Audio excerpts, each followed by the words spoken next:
Morning, ladies and gentlemen. Attention of the graduate please. Welcome to your graduation session this morning. Just with regards to the photographs and the procedure, every graduate needs to bring one of these yellow cards to the front. It's not an order form. It's consent between you and us to be able to take the photographs of you and to have your detail. The second thing that everyone needs to bring is this ID ticket issued by the institution. You will give this ticket into the person behind the podium. And some of you, or many of you, has got goods. So just lift it up as she's kindly demonstrating. That goes on to your right hand side forearm. That might will change from the people, the ushers from STADIO, but it goes on to the right forearm. So for those of you already dressed it, please take it off and on the side of the forearm. Thank you.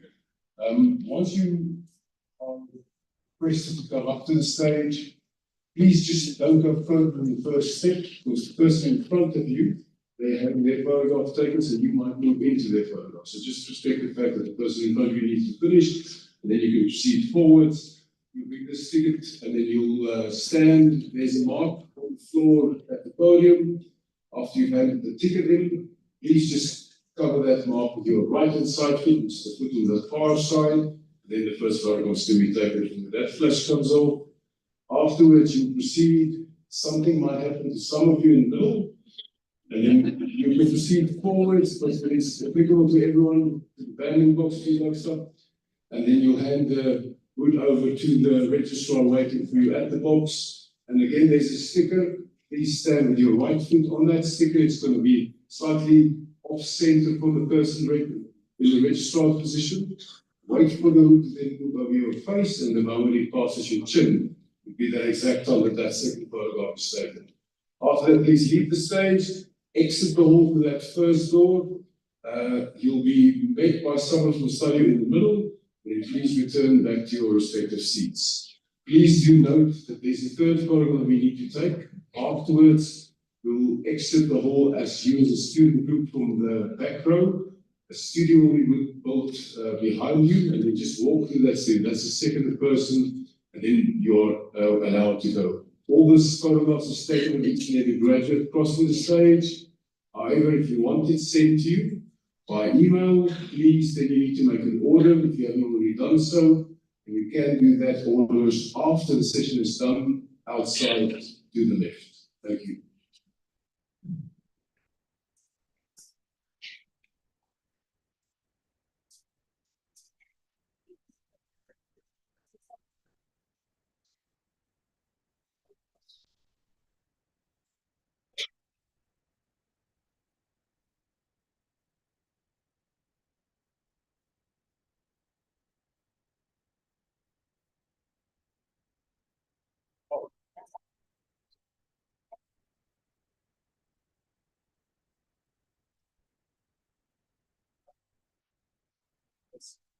That's one.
Welcome, ladies and gentlemen.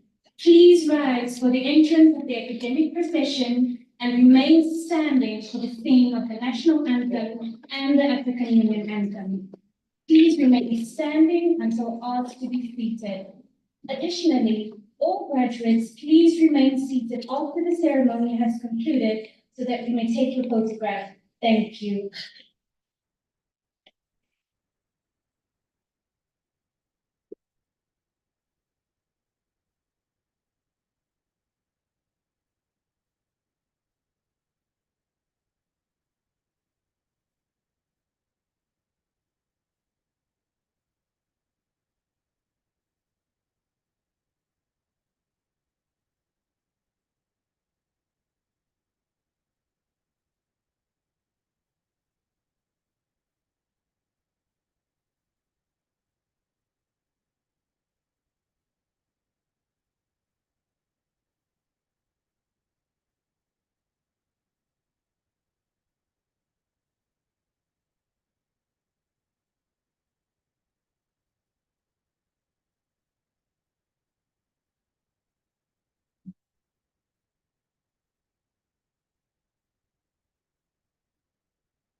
The badge of the powers vested in me as the Chief Academic Officer of STADIO, I now constitute this gathering a congregation of STADIO. Ladies and gentlemen, please be seated.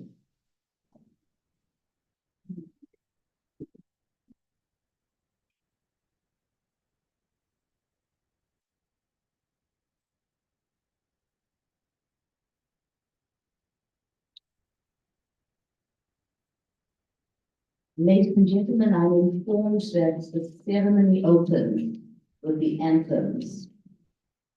I should not have asked you to speak, but just to be seated. So let's treat this as a little bit of exercise.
Now please be seated.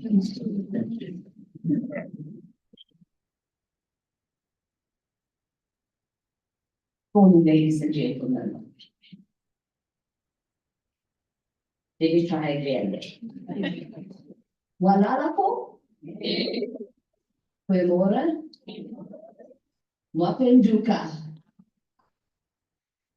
This morning is a very special day for all of us. At STADIO, we formally declare to the world that you, our graduates, have the skills, the expertise, and the competence to go out and practice your discipline. I want to thank all of you for letting us share your special day with you. To our most important graduates guests this morning, our graduates, on behalf of all of us at STADIO, I want to welcome every one of you and tell you how very, very special you are. We are very proud of you. We know that this success that you have achieved will change your lives in so many ways. We know that you have worked hard for this success. And so I want to say to you, congratulations. You deserve the honor being conferred on you today. Enjoy this well-deserved glory. But you know, and I know also, that you did not walk this journey alone. There were many people who supported you on this way. And as I stand here and as I look out into the audience, I can see the love and the pride shining in all their eyes. And so, to all the husbands, the wives, the parents, the children, the other family and friends of our graduates and diplomats, I bid you a very warm welcome as well.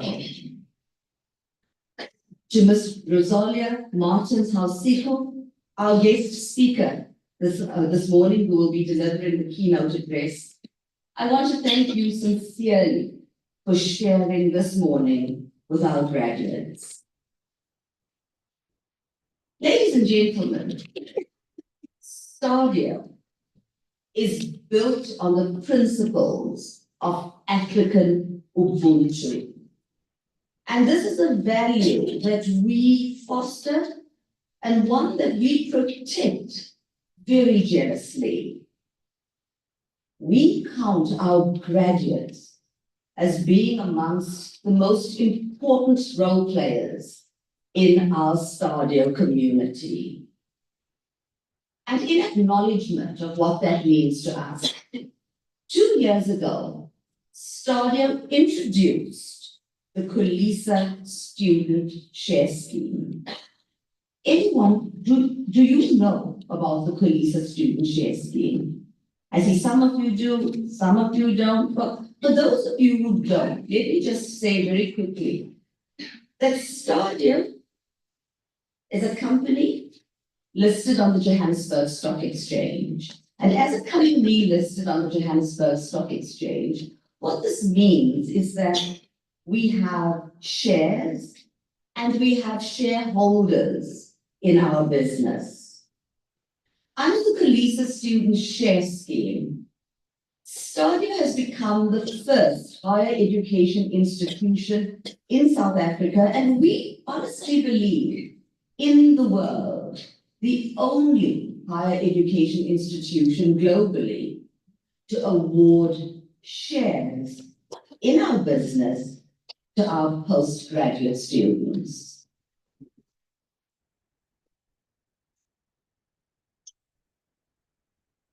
And to prove that I am not just paying lip service to this, look at the integrated report. In the last 2 years, STADIO has awarded 4,914 students with shares in the business. So by show of hands, are there any honors or master's students with us today? Anyone honors or masters? Oh, good. Well, today, when you walk across the stage, you will receive not only your academic certificate, but you will also become eligible to receive your STADIO share certificate with the shares in the STADIO business that are being awarded to you.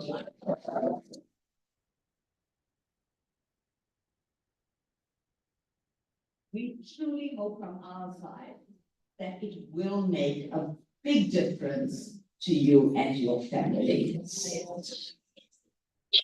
Ladies and gentlemen, today I welcome all of you as members of the STADIO community. And I really hope that in this morning of celebration, we will forge a relationship that will be enduring. Graduates, I want to share a little bit of African wisdom with you.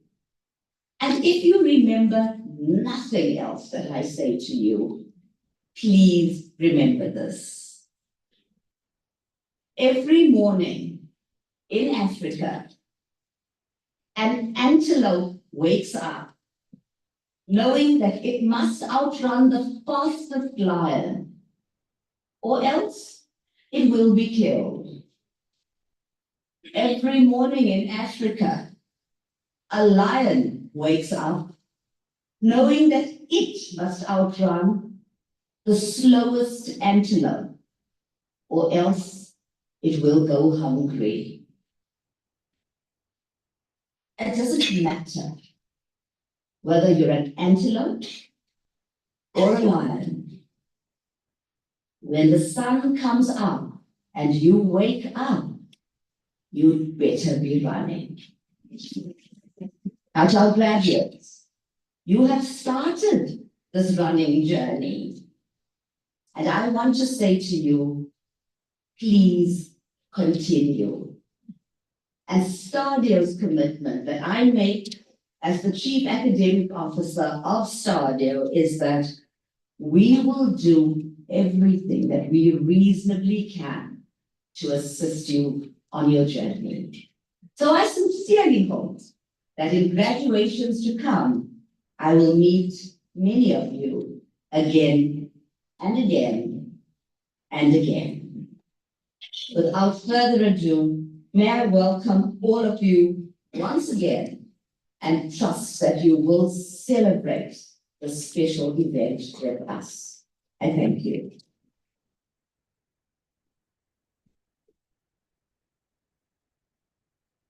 Thank you, Dr. Divya, for the warm welcome. Good morning, ladies and gentlemen. The excitement is not coming through. Good morning, ladies and gentlemen. After we warm it up.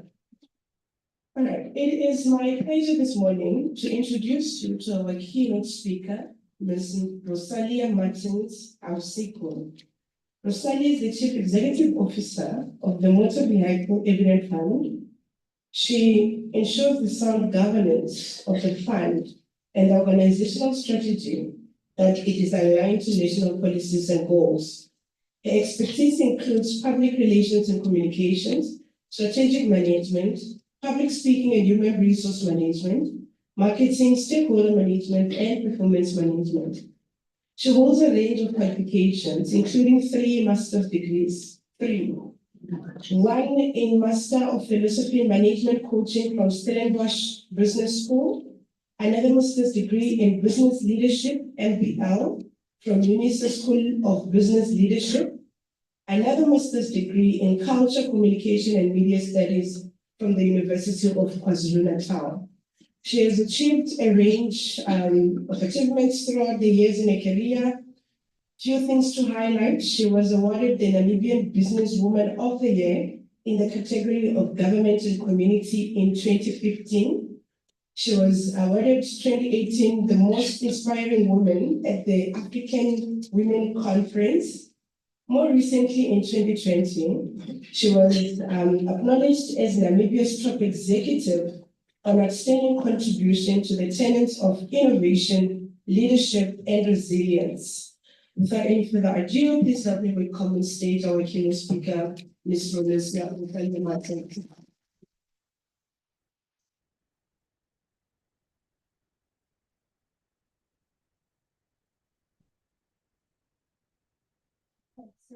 Thank you so much for welcoming me here. Thank you for this opportunity as well. Dr. Divya, thank you for welcoming me. I already feel at home. Let me stand on the protocol that was established earlier as I deliver what is being termed the keynote address. I was informed to just tell you my story. Let me acknowledge the parents. When you are sitting there, it is really important to acknowledge the parents. 20 years ago, when I first said we were sitting in this ground, my parents were so proud and I could understand why. It was really sacrificial for them to take me through school. And let's just give a round of applause.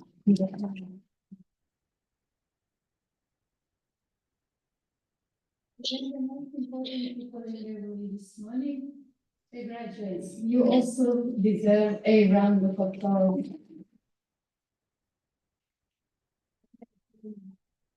I understand that we have undergraduates, we have postgraduates. For some of you, it's probably the second time that you're coming here. I wanted to speak a little bit about my story when I first sat there. A few years ago, I delivered a keynote or a presentation at a similar event, and I introduced myself as the girl from Sauyema. Does anybody know where Sauyema is? Yes. Oh, wow. I was born in Namibia, particularly in Sauyema. I grew up in Sauyema. Why do I want you to know about Sauyema? It's for you to understand that whatever you've been cooking up, whatever you've been dreaming, whatever goals you set for yourself, they are achievable. Because this girl is from Sauyema. And when I was in Sauyema, I believe that people probably thought nothing good could ever come from Sauyema. Here I am.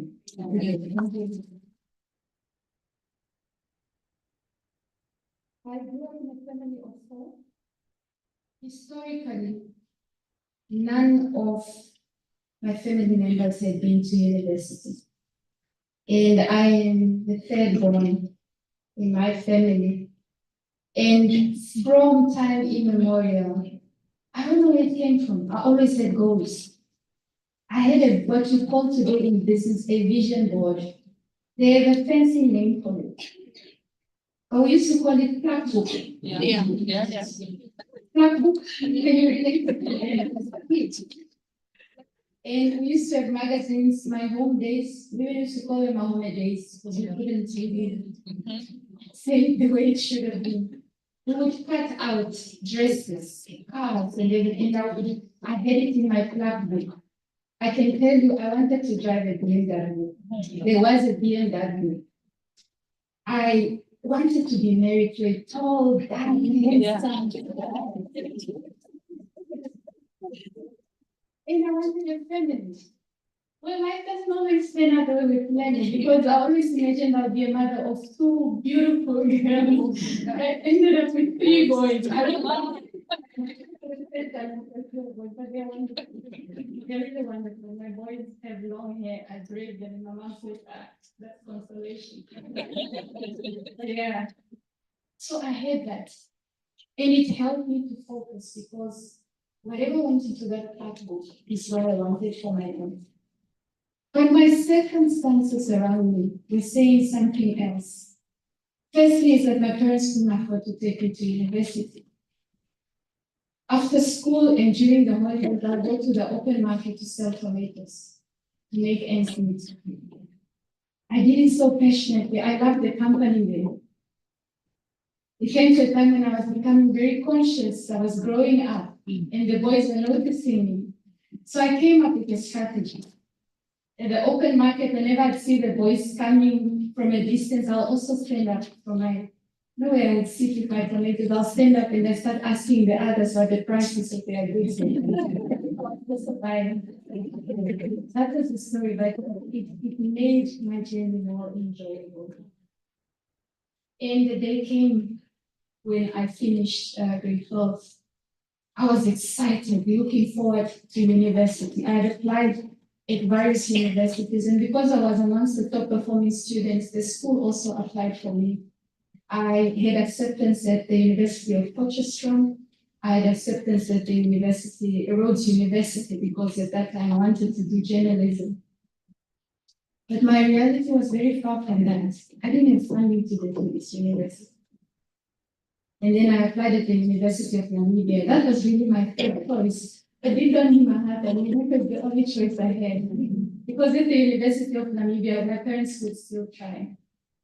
The results came out. I was amongst the top performing students in the country. And my parents didn't have money to send me to university. And I remember a week before registration started at the University of Namibia, my mother and my father called me in their room. And for the first time, I saw my father cry. He was sobbing. Because my father never told me to my face that he was proud of me. No, he never did. I'll come home with my diplomas and everything. I'll say, Daddy, I got 90%. I'll say, wow, well done. You mean you missed out on 10%?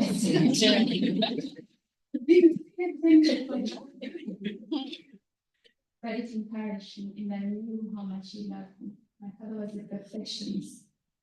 The only time that I knew that my father was proud of me is when I would eavesdrop.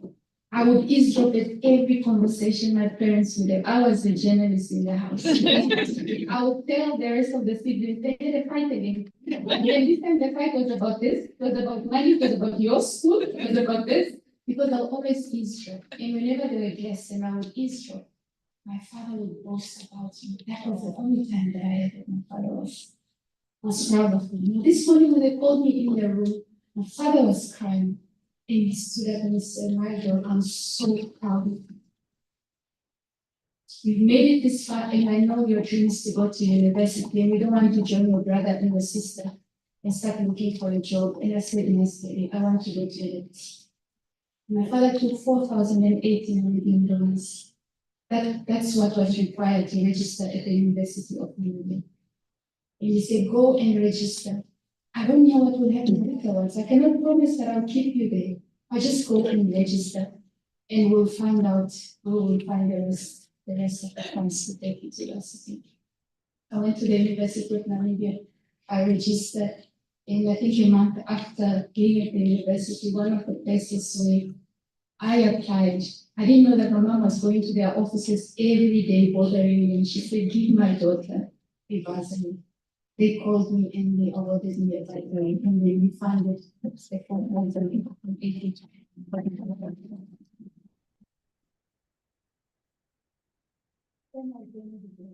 what am I trying to tell you this morning? It is important where we come from. I'm not saying that you should discard it, you should not consider it. Because we all need a foundation. That's a strong foundation for me. And where I stand today, I keep reflecting that it is my story. I own it. I share it with my children who are more privileged, so that they know that if today they are in a situation where things are different, others paved the way for them. Somebody must have paid the price, like the parents who are here this morning. But it's more important to focus where you're going, because your past should not define you. Sauyemwa and the circumstances around Sauyemwa should not define you, but they should be part of your rich history. And do not detest humble beginnings. They will define you.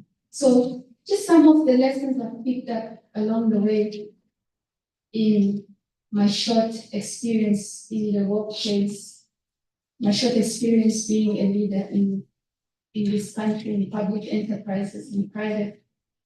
That's the first one. Don't focus on your past too much. It's good to have a foundation, but it should not define you. The second one I wanted to share with you this morning is that your gift will make room for you. Your gift will make room for you. Your existence must cause disruption. Do not accept people to define you. People will box you. If I had to accept to be defined, I'll be that girl from Sauyemwa, the girl who was selling tomatoes. But pay attention to your unique gifting, because it will make room for you. It will make you sit like you're sitting this morning in God's great name. So find out what's that one thing that you do and you do it well. If you are here today, you probably have an idea, because that has propelled you into a certain career direction. Pay attention to it. And when you do it so well. Do it so well and make sure that you grow others. The opportunities that you get, make sure that others also get. Indeed, if Namibia thinks that Rosalia is a great person, if Rosalia lives tomorrow and there's no one greater than Rosalia that Rosalia has left behind, I would have failed as a leader. Carry that mind in everything that you're doing, and don't wait until you are a CEO like Rosalia. When I first started working, I was a photographer. I love photography. Yes, I was the public relations officer of the company, but I would follow the CEO with my camera because I had to cover every event like we had. I remember very well walking down Independence Island when we were going to a ministry. I was working with the CEO, I was working with 2 general managers, and this small girl, photographer, was in the midst of giants. And we met a lady that I met at university. And she said, oh, Rosalia, so you're a photographer. I started getting embarrassed. I said, yes, and she laughed it off. And the rest is history. But guess what? When we entered the offices where the ministers were, where this photographer was just there to take pictures, I could hear what the CEO, the briefing he was giving to the minister. And it happened so often. And then the secretary to the CEO resigned. And one of the GMs said, Rosalia can stand in. I was sitting in boarding meetings. As they were discussing the future of the organization, I was the first one, that photographer, was the first one amongst all the employees to hear what the strategy of the institution was. The then CEO, as they deliberate on matters that affected staff, we'll ask Rosalia as an intern, she's here. Rosalia, what do you have to say? The first time I said, oh my goodness, I'm just here to take minutes. Then I will opine. And I started seeing that they were considered. Preparing for the board meeting, I wasn't preparing for PECs anymore because I realized that they were inviting my opinion. After preparing the board pack, when I go home, I start reading the pack like I'm a board member as well.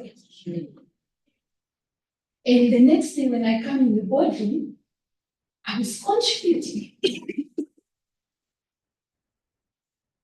And that is my journey. So do not despise humble beginnings. The gifts will make room for you. Write the vision. There's a few things that I wish I knew then. I'm glad I had the plaque book. The plaque book, it ushered me into the kind of future that I wanted. The moment you get on this side, you need to know where you're going. Just like with the company, we have a strategy. As professionals, we need to have a strategy, a plan for our life. I have a whole book, a whole black book. Of course, aided by my coach on the plan for my life. I know what I want, what I'm going to achieve, what I had to achieve the past 10 years. I know what the next 2 years will be about. I know what the next 5 years will be about. And it covers the entire wheel of my life. It covers my career, my education, my family, health-wise, in the community, everything. My finances, I have it. I wrote it down. I started off with the pen. I wrote it down. There are areas where there's a red pen because I knew it was priority. It was announced here of the master's degrees that I had. None of them were by error or by coincidence. They were there. As soon as my career took a turn, I said, in this area, I want to master it. I don't just want to be called a coach, a mentor. I don't want somebody just come, no, I saw you on TV, no, I read about you, can you please mentor me? And then I take a chance on it.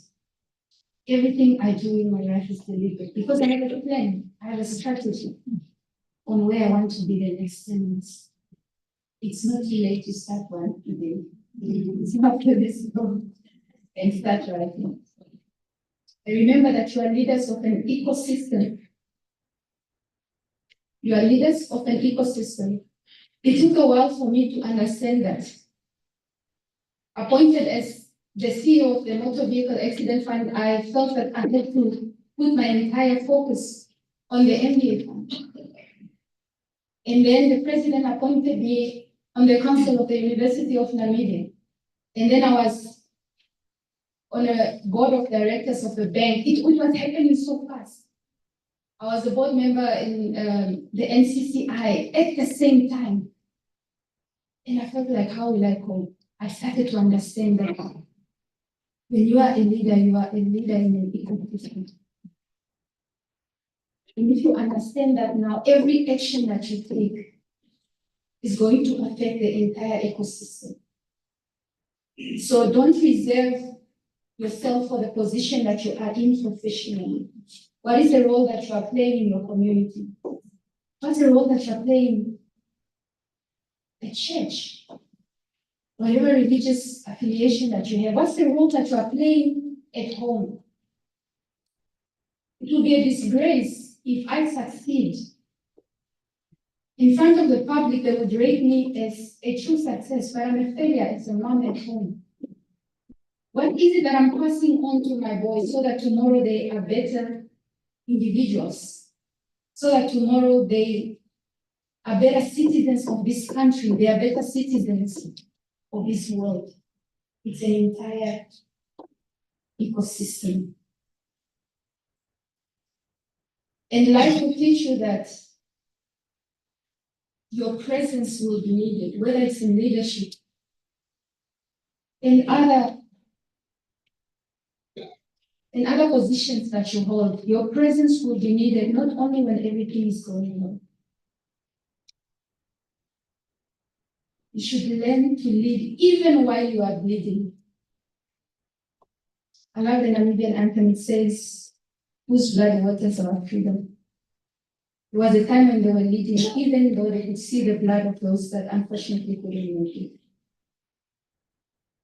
Life has taught me that even at times when I wasn't okay, even at times when things felt like they were falling apart in my space, I was entrusted in an institution that I needed to lead. And it's important for us to understand that. That's why it calls for resilience. It's a VUCA world out there. Things are not constant, things are volatile. It calls for resilience. I'm not sure whether there are employers here as well. For us to demand for resilient employees, we need to create resilient workplaces.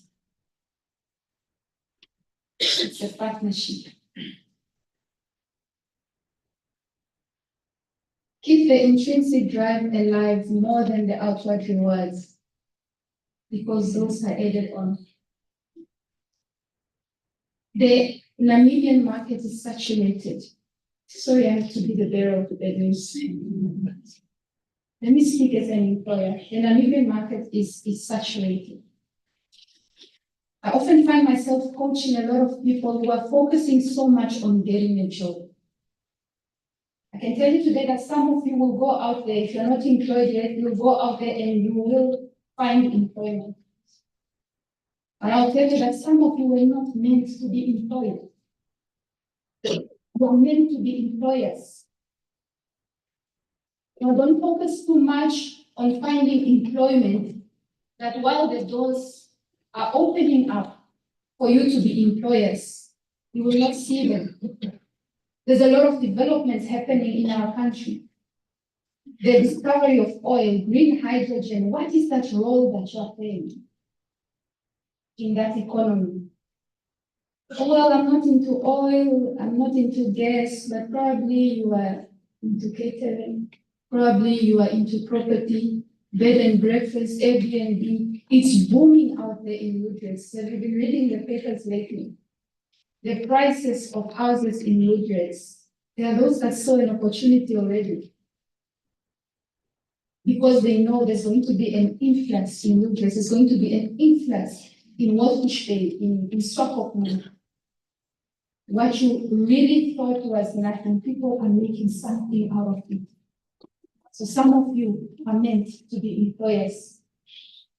You start small, do not despise small beginnings. I started off with one property, and then I got the second one. The other day I was telling my husband, we are looking at a property model. But I'm not there yet. You must speak it. You must speak it. You see it, you believe it, and you can't believe it. So do not be discouraged that there's the unemployment rate of Namibia is high. Be encouraged that there are opportunities. What is it out there that the Namibian market needs, and what value can I add? Anticipate your name to be called. Anticipate your name to be called. That's being ready. In religion, we call it faith. When you anticipate your name to be called, you prepare. Things around you are ever ready. Sorry. Okay. Things around you are ever ready. And when your name is called, you rise to the occasion because you were prepared. It's a good story. A few years ago, we were launching the usual festive season campaign, the road safety campaign in East Coast. And we were expecting the Minister of Transport to be there. But unfortunately, that morning, it wasn't the Minister of Transport who showed up, it was the Executive Director. At that time, there were permanent secretaries. That's what he drove from Bentuk, he was in East Coast. And when it was time for the permanent secretary to speak, he was introduced and he was acknowledged. He stood up, he came in front, and then he said, Good morning, everyone. Unfortunately, I did not prepare myself to say anything because the minister only called me last night and he asked me to stand in for him. From where I sat, what was a sad day in leadership. It was a very sad day in leadership. He said, yes, Minister, I'll go. He most probably prepared his car. This, of course, from Ventura is about 200 kilometers. He drove 200 kilometers. He went, he took the seat. He was called, he came up just to tell us that he wasn't prepared. That shall not be your story. Because you will live your life every day anticipating your name to be called. This board secretary, Rosalia, realized that it actually so happens that at some point they're going to call on my name. At some point they are going to ask me what I think of. This is the circle that I'm in. Every quarter I'm sitting with the directors of the company. So I need to read the board text. I need to understand whether I'm down there in the value chain. I need to understand the strategy of this company. I need to understand where they are taking us as employees. And when my name, Rosalia, is called and I give input, it's going to change for the employees of this company. That's what I need to take from my next company.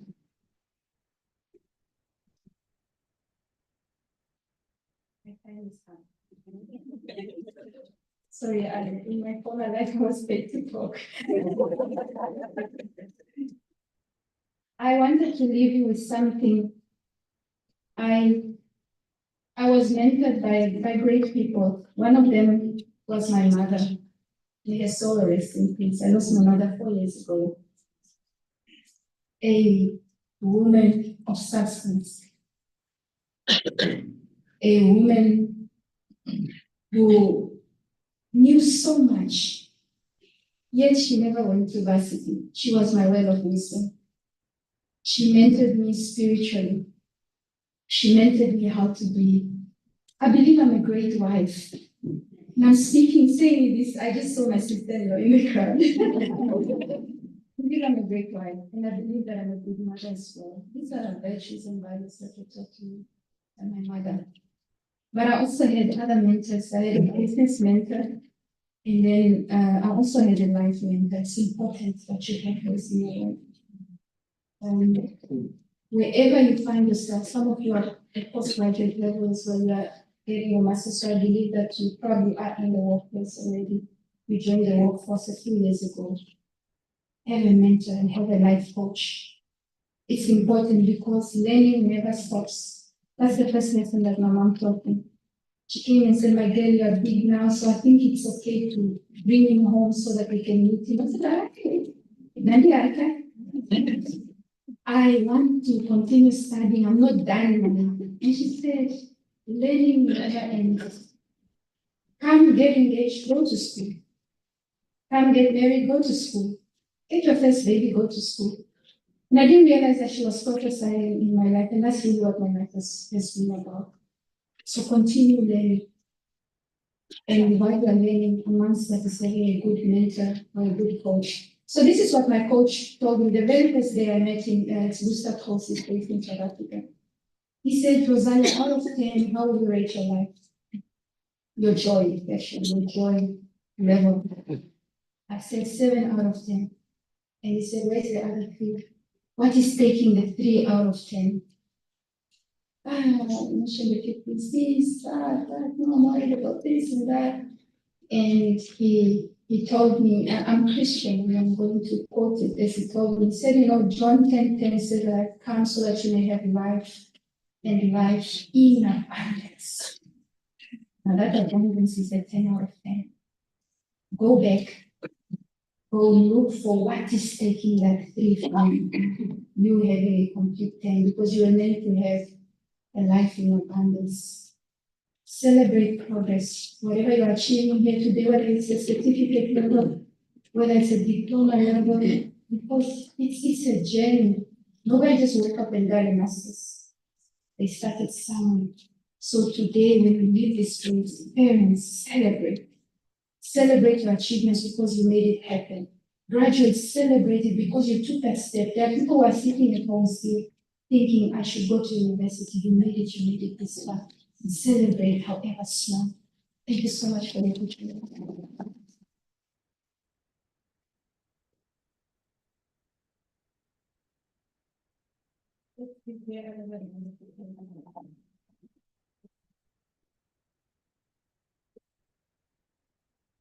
Thank you so much for the inspiring and very relatable speech. We could listen to you all day. The story is very relatable, real practical examples and motivation. Thank you for reminding our graduates this morning to remain focused in the race and to not be discouraged by the circumstances, be it home circumstances or market conditions. Those should not discourage you, because we've learned this morning that they are not permanent and you have the power to change them. Another thing that she touched on, which I think very much relates to what we're going to be doing next, is showing up and showing up prepared.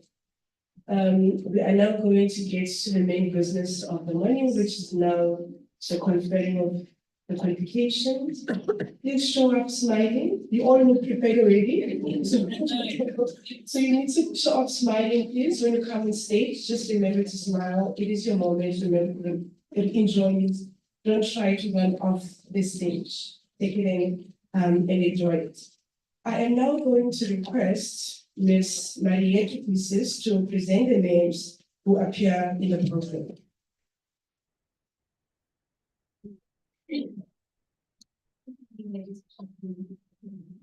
Ms. DAO, I request you to confer the higher certificate in management on the following students. The certificate is an Intellect Level 5 qualification with 120 credits and 6 modules.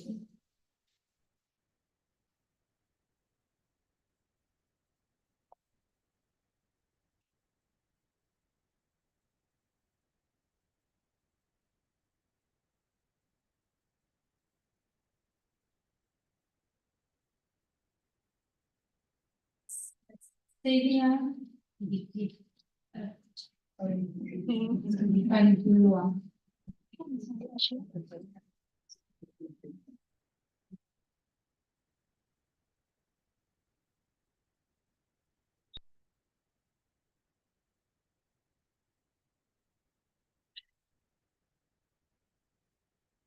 After Elena, Andreas.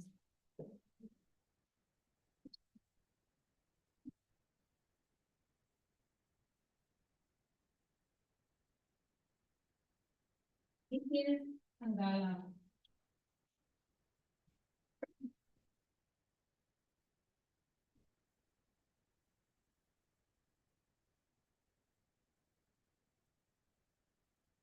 N. Jacob. Pass with 4 distinctions.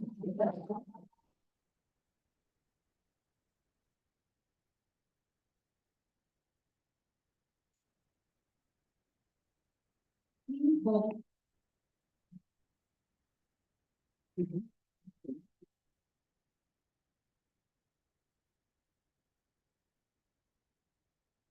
Bellamy Bosso. Pass cum laude with 4 distinctions.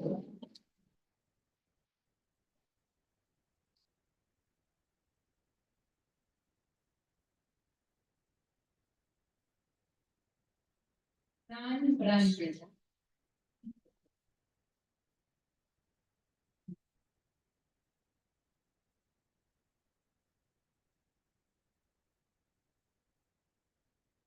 Deborah Birhan.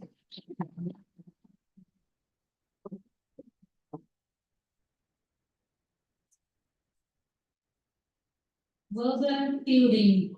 Pass cum laude with 5 distinctions.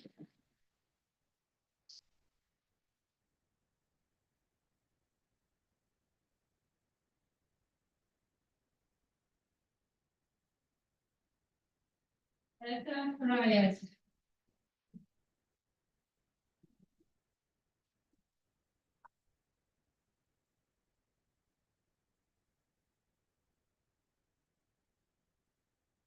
Denise Huyeman.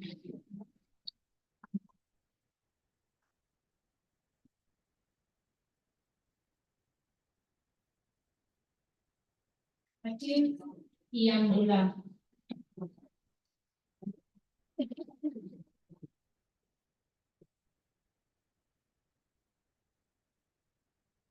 Brandon Jobs.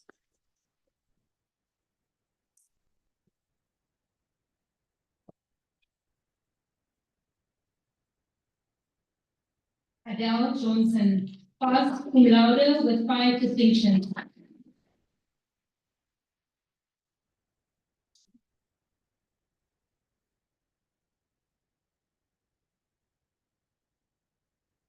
Janique Johnson, passed cum laude with 4 distinctions.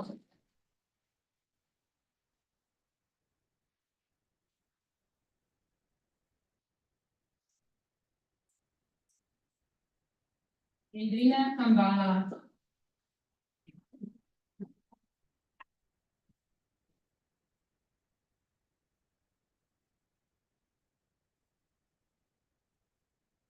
Alma Kamulumba.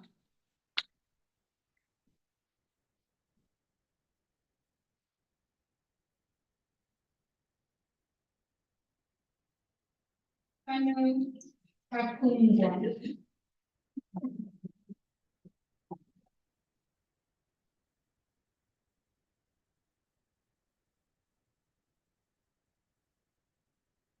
Godfrey Kisting.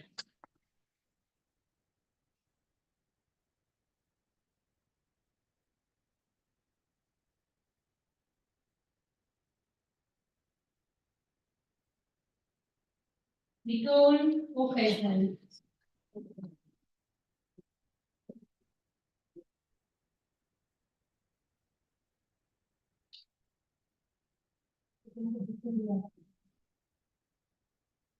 Bongo Victoria.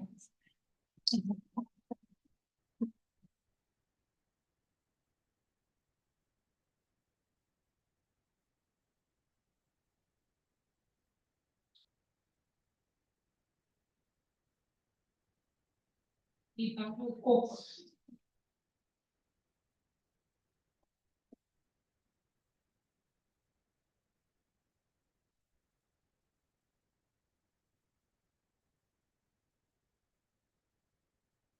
Maria Libana.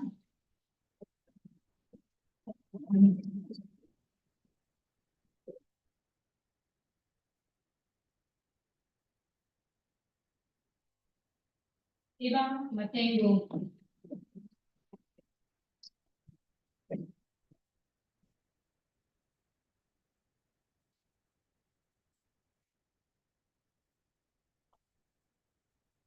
Anisha Maitis.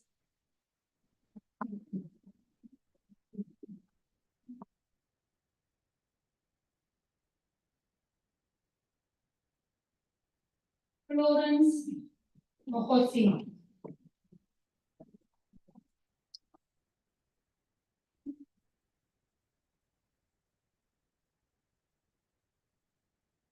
Petro Morris, passed cum laude with 4 distinctions.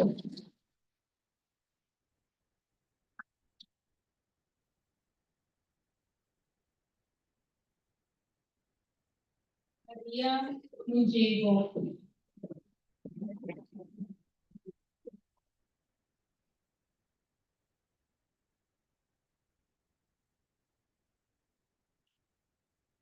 Saint Walima.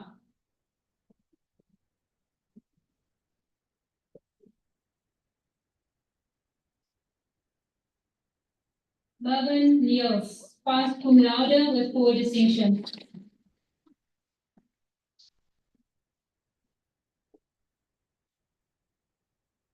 Julian Sampson, passed cum laude with 5 distinctions.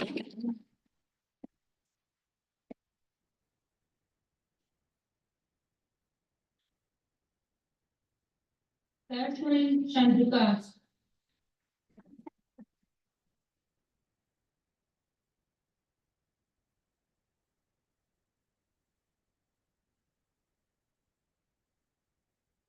Celine Chitukana.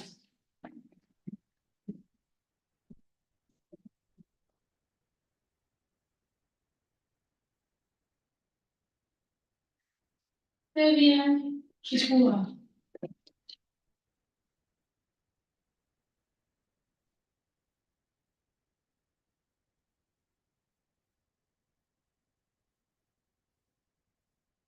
Pinalda Silva.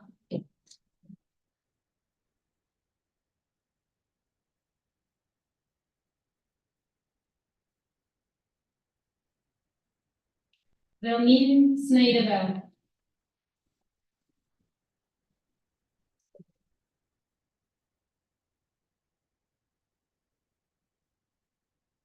Venetian Zhao, first cum laude with 6 distinctions.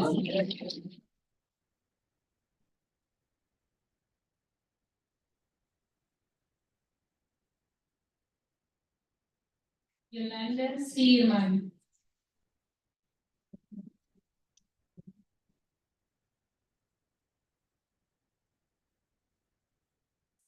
Ms. CAO, I request you to confer the highest certificate in paralegal studies on the following students.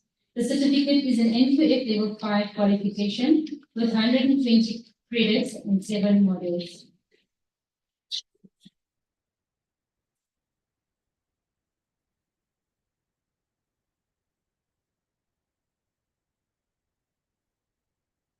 First, Amukwaya, passed with 3 distinctions.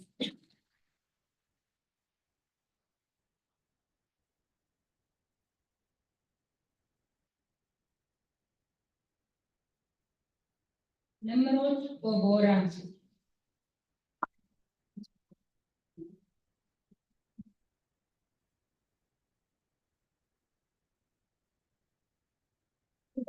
Nightingale.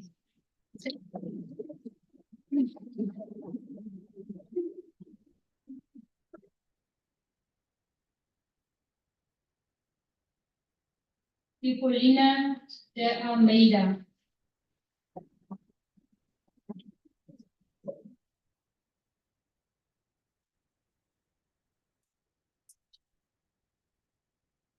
Fatima Joseph.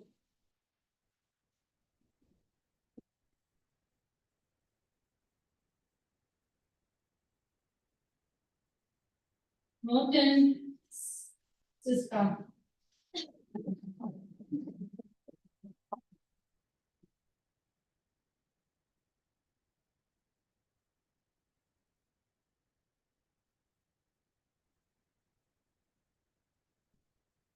Thank you. Would you be over here?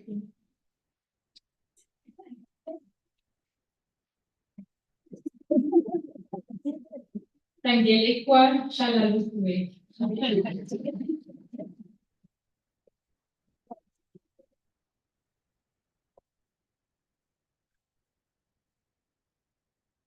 People see CJ. Yeah.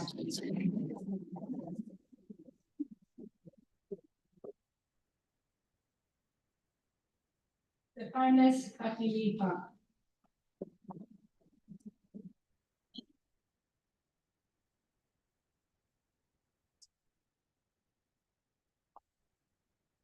Is the aim priest.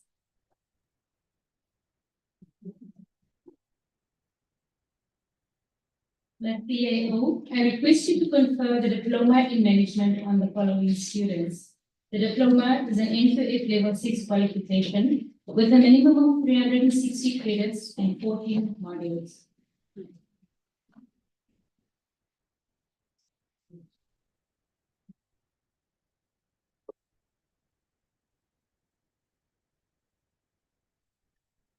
Afrikaner.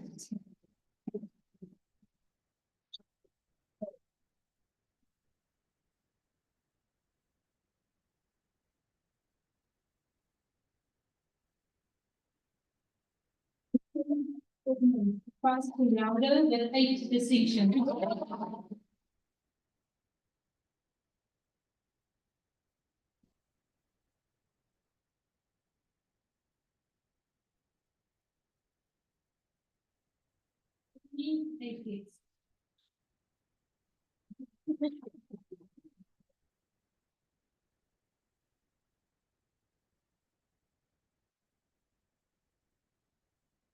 Albertina Philemon.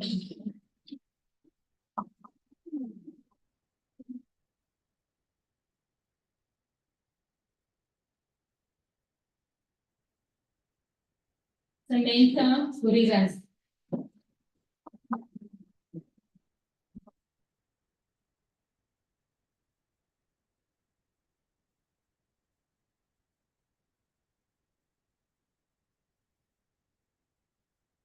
Lina Iyambo, pass cum laude with 7 distinctions.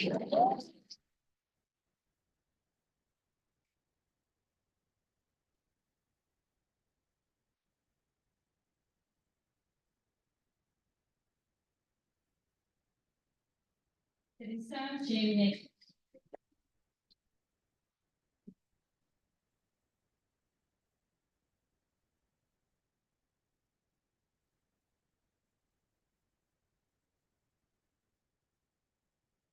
Matthias Joseph.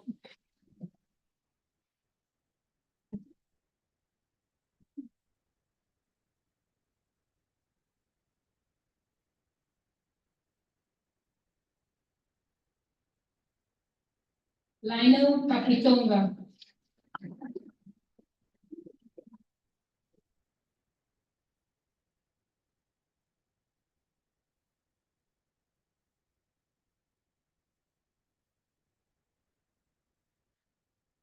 Margaret Kashumwe.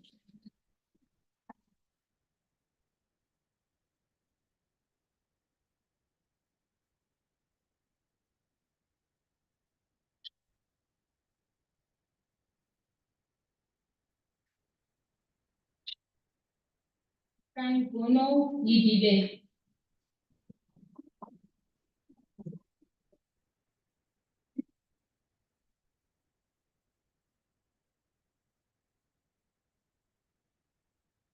Renee Lowe.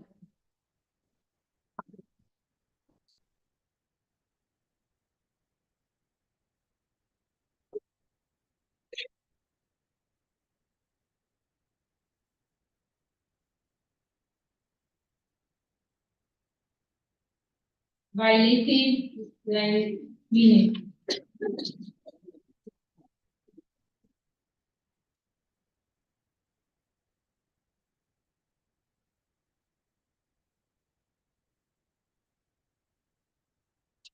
Teresa Martes.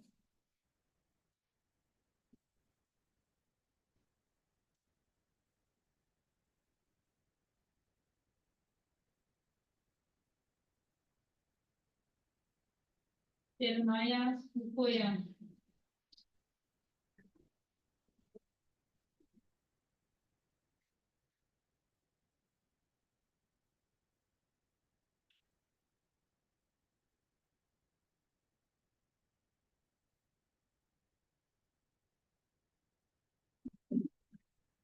Railoke Mukube.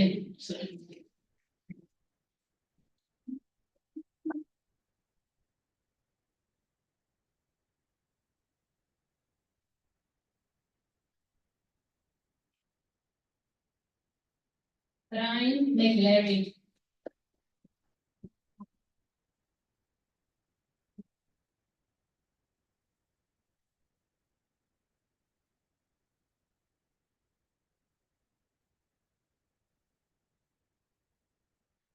Tia Maola.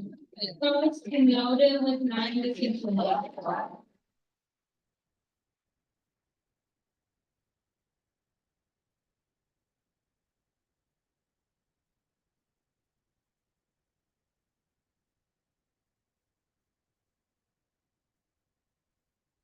Piata and JD.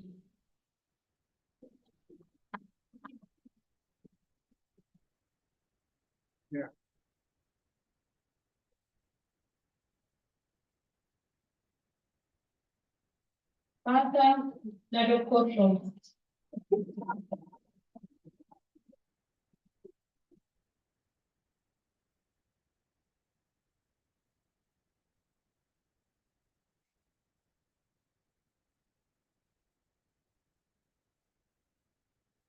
Perpetua Gabado.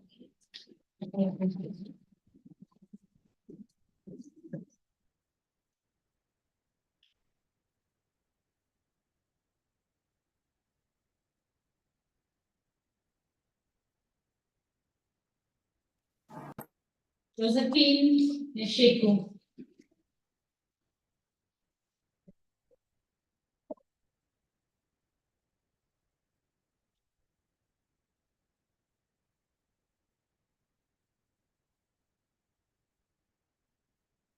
Erastus Galukapo, passed with 7 distinctions.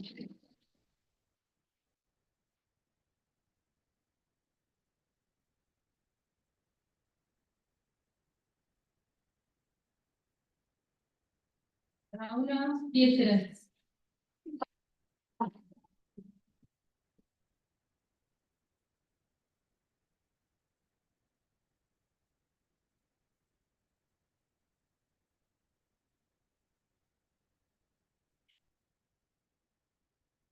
Laila Shalauda.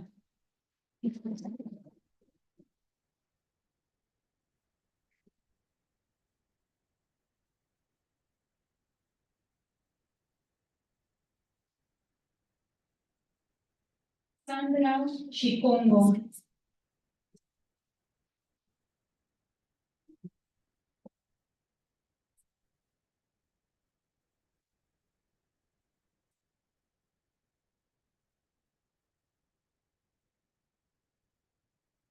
Mariana Shashipoko.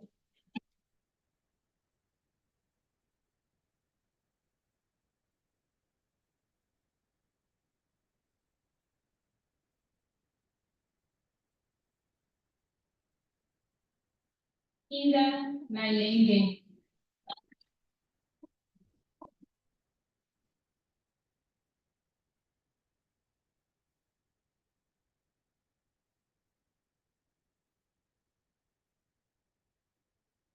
Ellen Chicheo.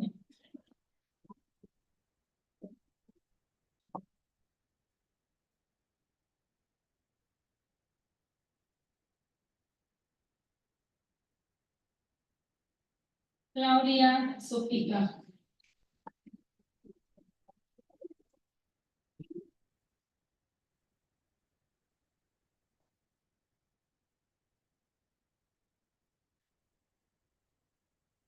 Tereen Sienkamp.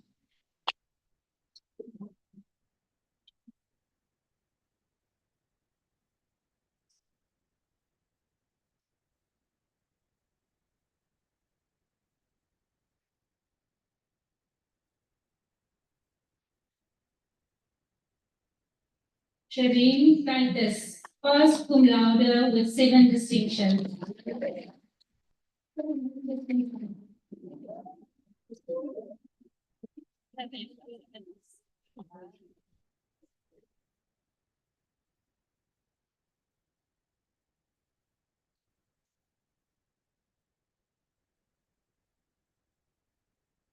Alicia Urias.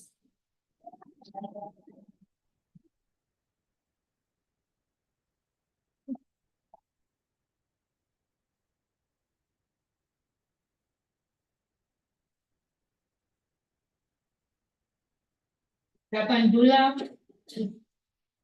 Tuanga.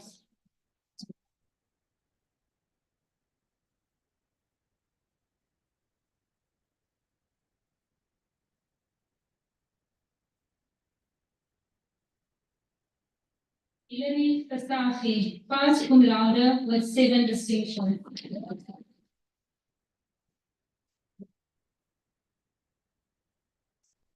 Ms. PIO, I request you to confer the diploma on policing on the following students. The diploma is an N2F level 6 qualification with 370 credits in 19 modules.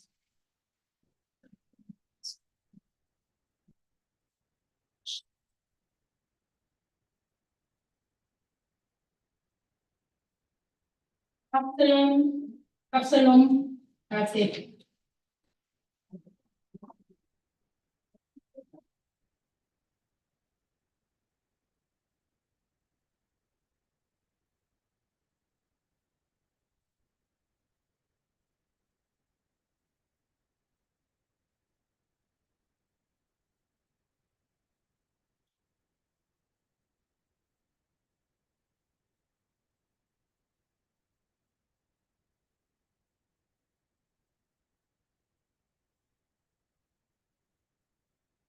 Thank you. Please, a round of applause to all our graduates.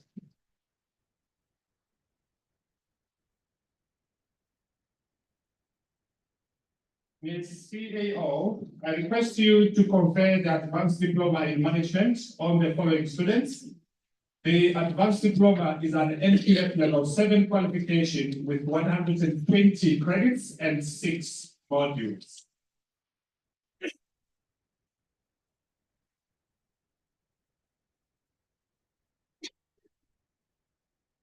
Just before I read his name, there's a tent right front of the podium here. I think the orientation was done and you are doing good so far. So for those who are happy, please may you do more. You step on there, you look in the eye of the camera, and then they want to take you a nice picture. Please, I can also orientate you to smile. Smile like it. Here. This is for all of you who have not yet stepped here. There's a yellow tab, then look front in the camera and smile. You worked hard, you deserve to smile. And this is Sakaria Abila. Yeah. Sorry. Yeah. Thank you.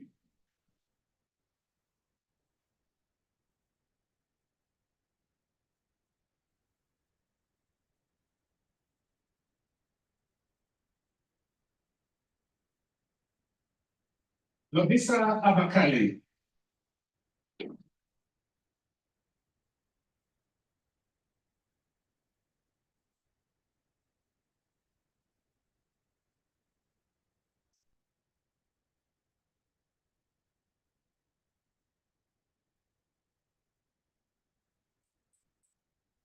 Swama Abushelelo.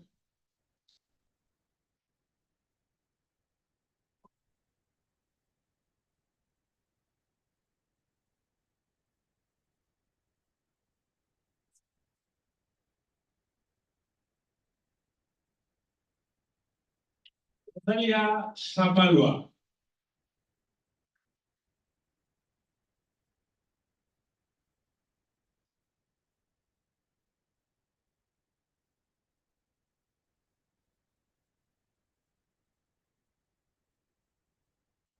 Samuel Tango.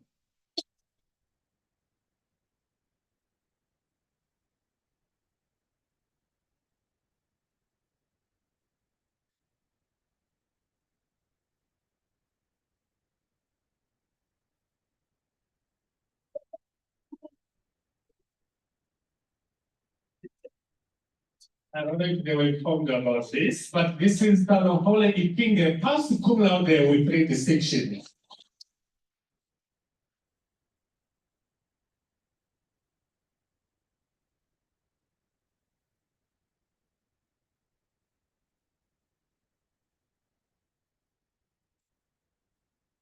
Michelle Lupet.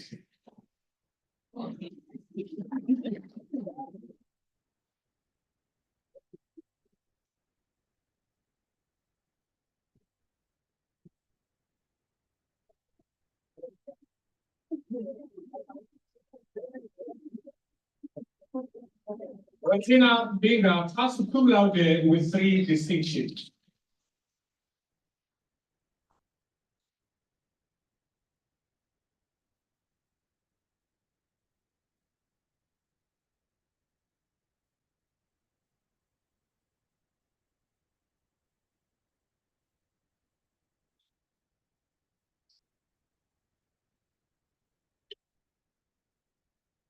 Selma Nikoti.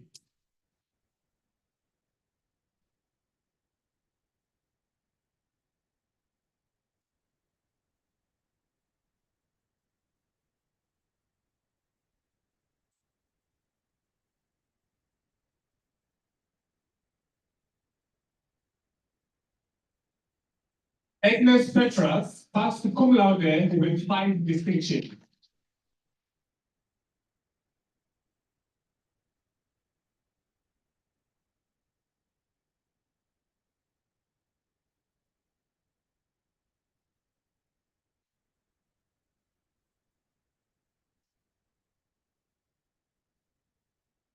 Matthew Simbola.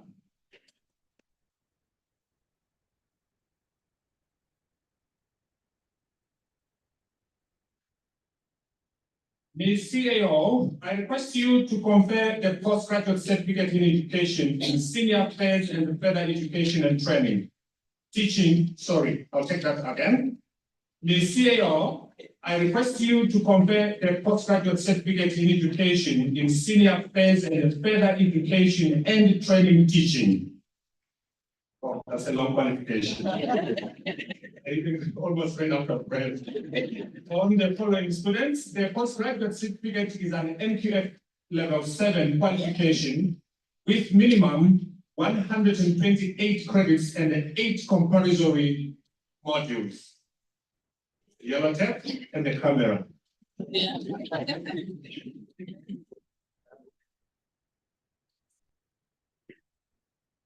Samantha Dutoit, passed with 7 distinctions.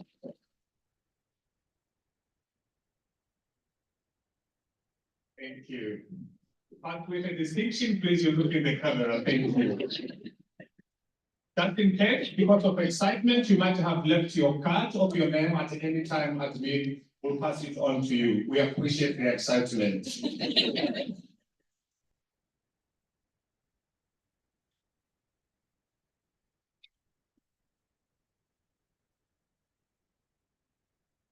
Very good morning to all of us. We all look stunning, but our audience seems not to be happy. I don't know why. Are we happy? Yeah.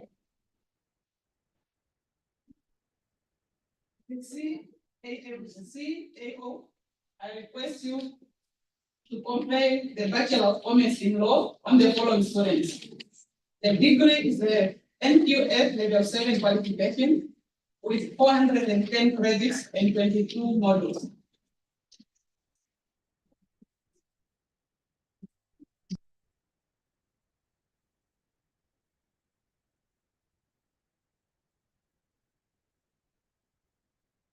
How much?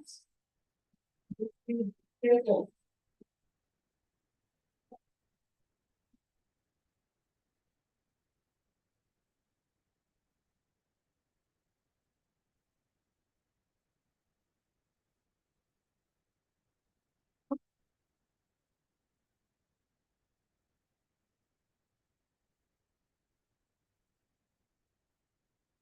The winner, I'll see you.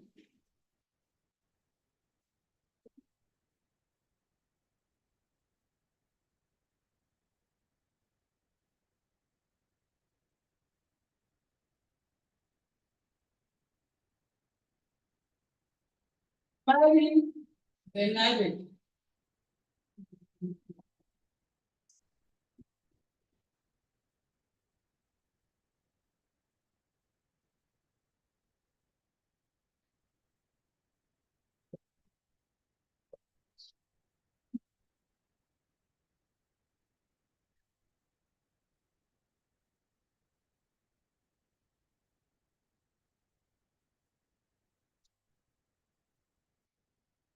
Then Pali Casazorio. Hey, spring fighting time!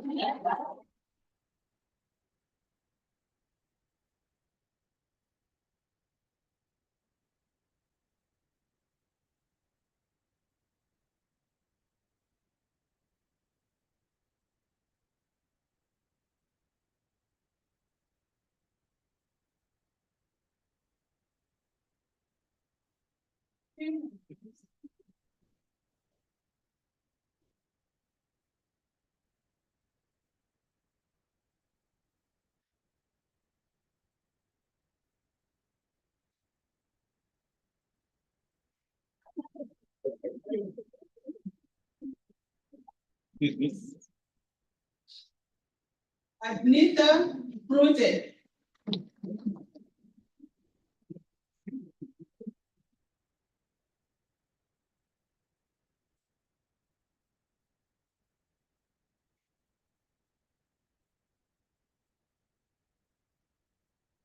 Olavi Ikando.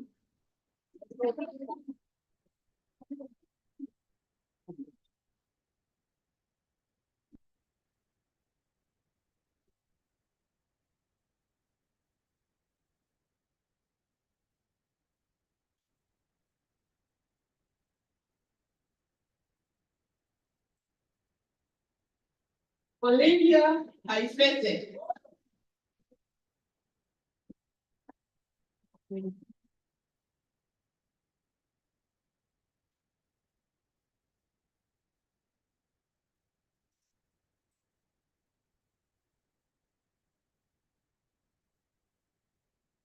Zarinde Inane.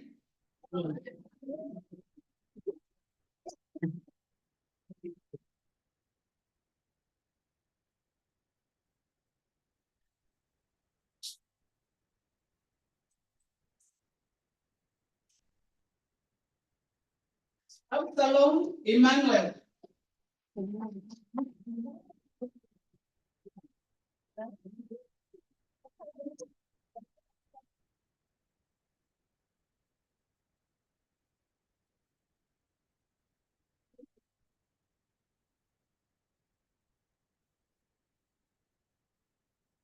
Vanessa Tavande.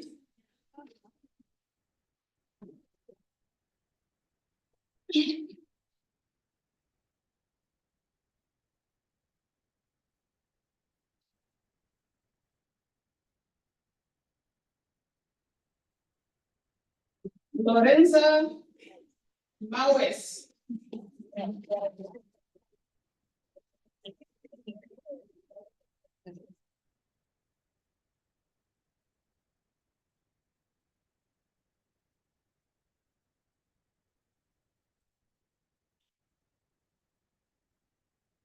Johanna Mumangeni.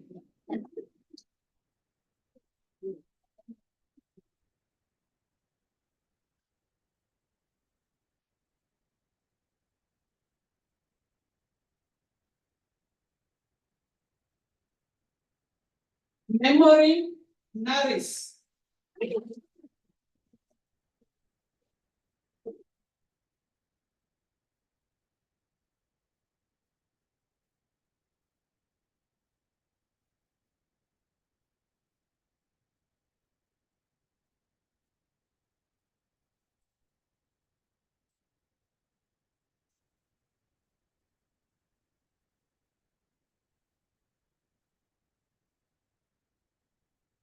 Henrik Pietrek. Ten distinction.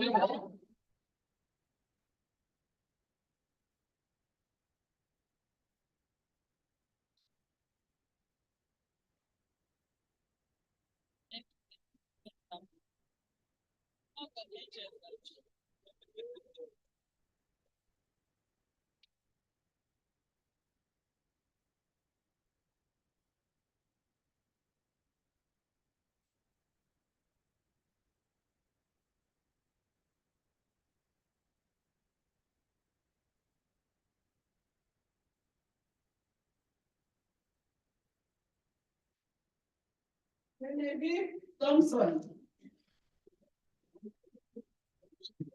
Back cum laude with 20 people.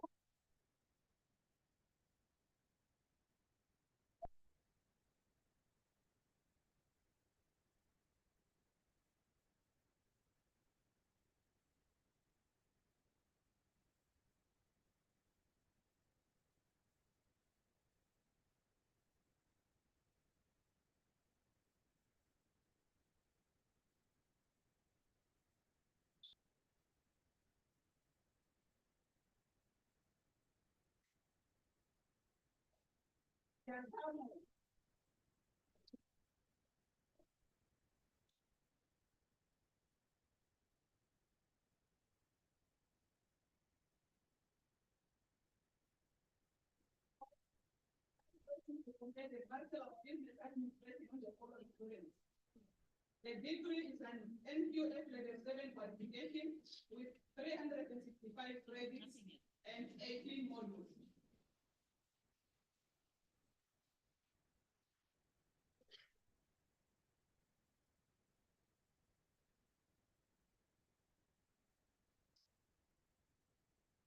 English Arise.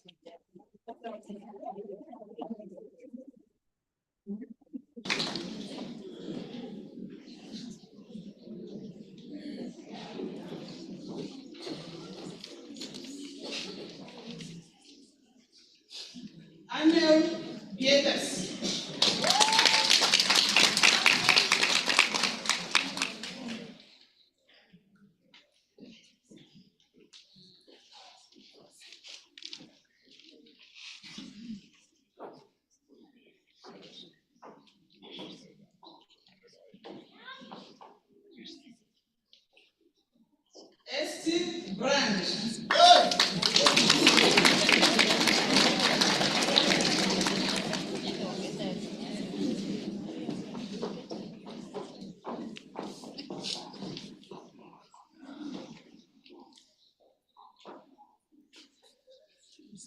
Rujau Keru.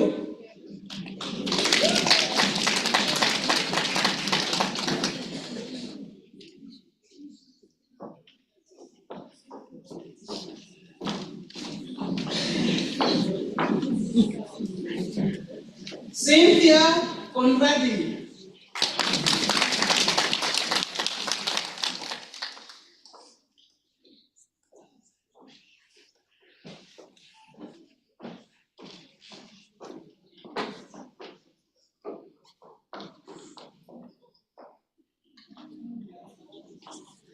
Julia Haidula.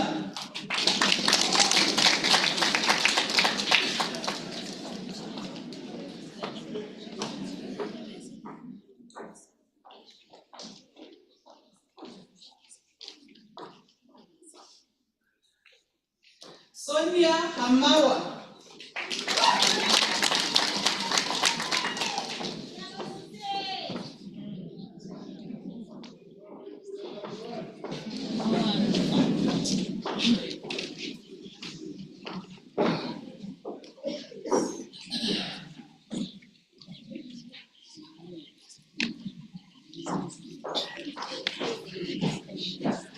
Hamata Ndaindila.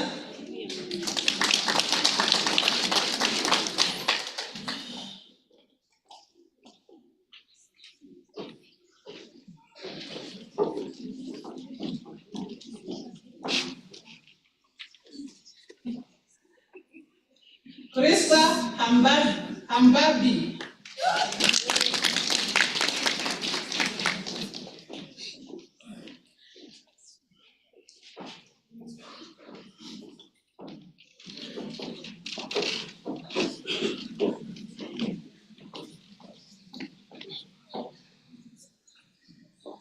Moyelele Haufiku.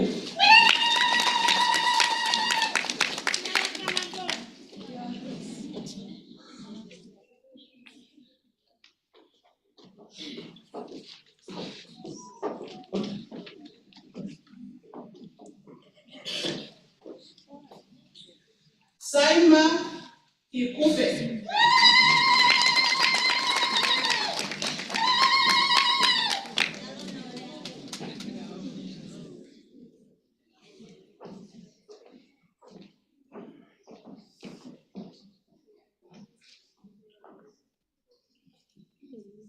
Marlene Hilarious.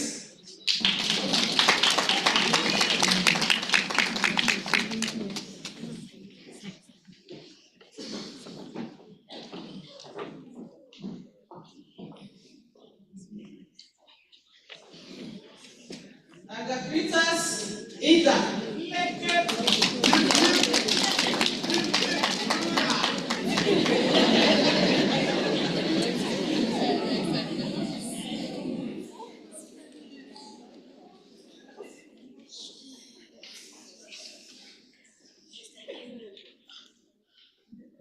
Penina Iyambo.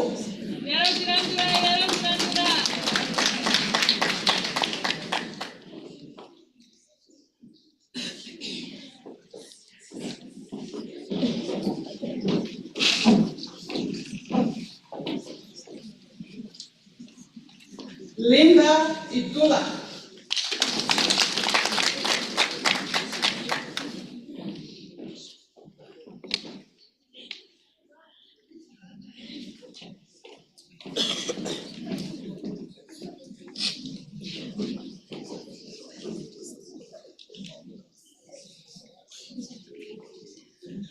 Frida Iyambo.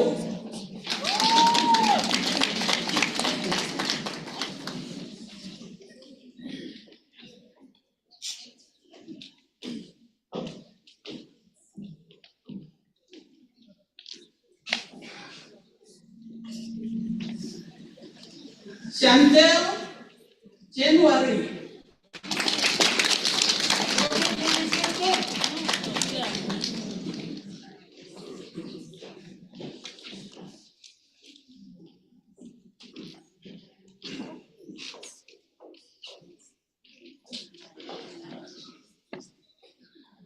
Rosie Ramses.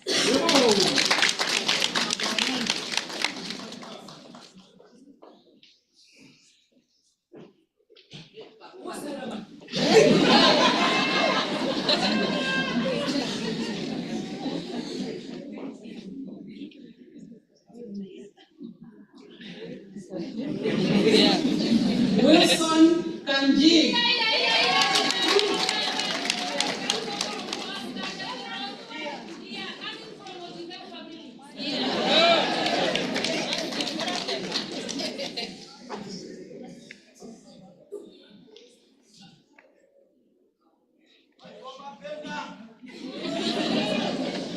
Hilma Kashimbonde.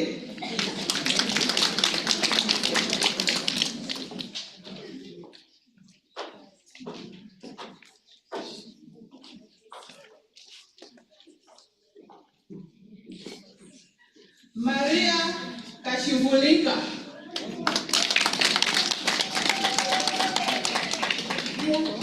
Maria.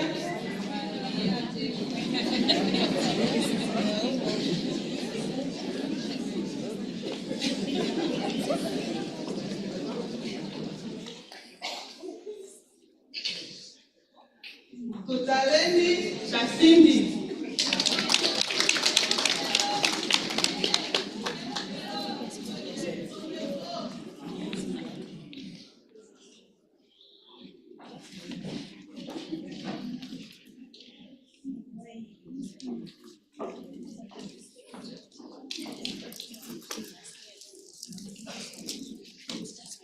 Nicole Glenn.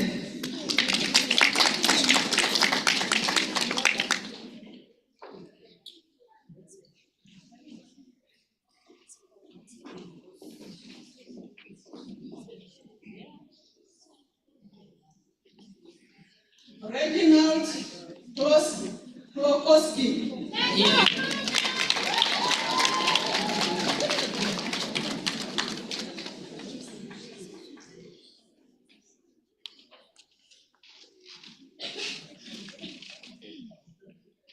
Petrus Kruger.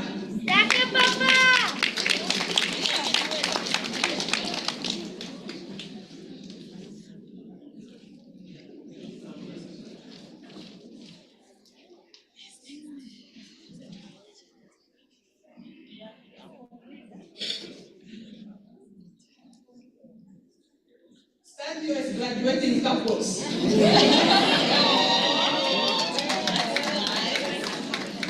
Nicolene Kruger.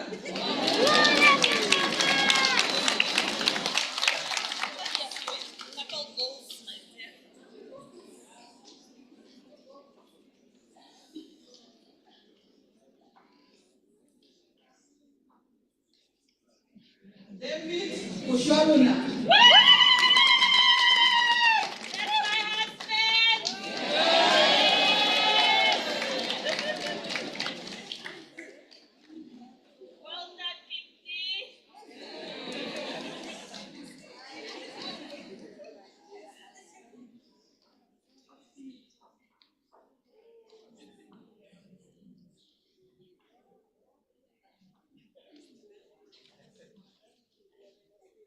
Krista Mangundu.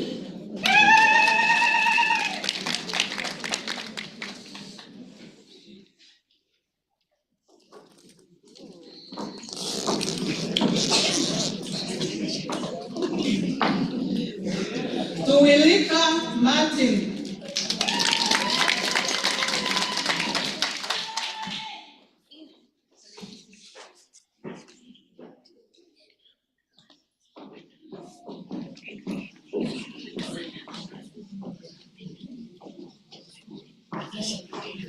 Ophelia Matarinero.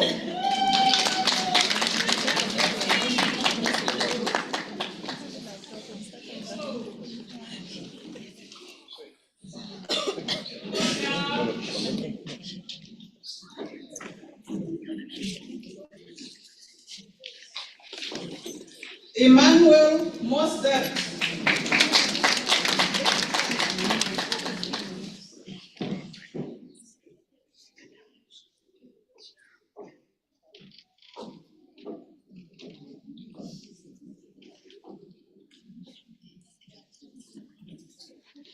Verushka Motoni.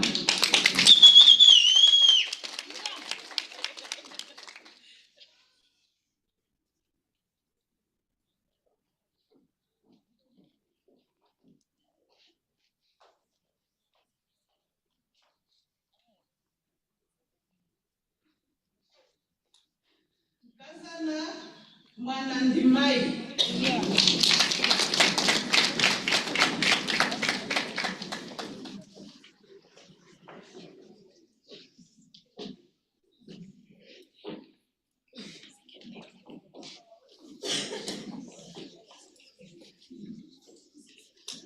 Lorraine Nakom.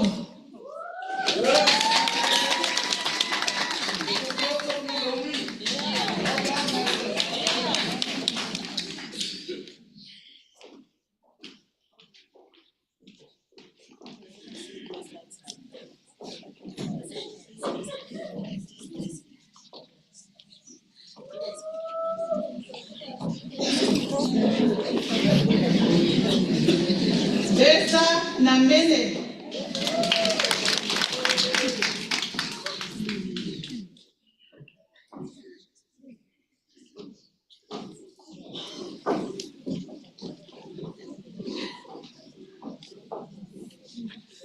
Eva Namwea.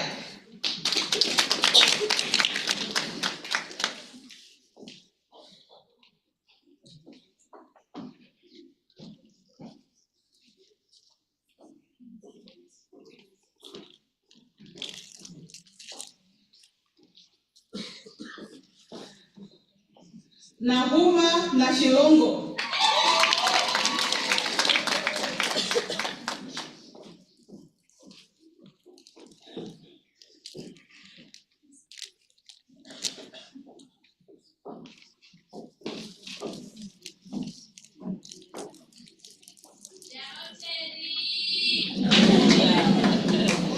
Lucia Ndemuimba.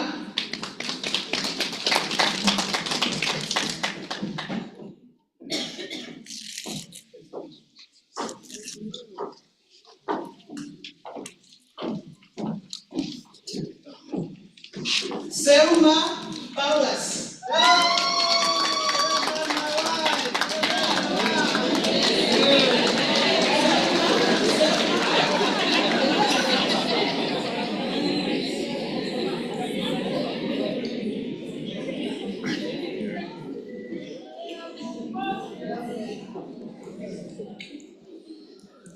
We are excited, but please let us not forget to be kept there.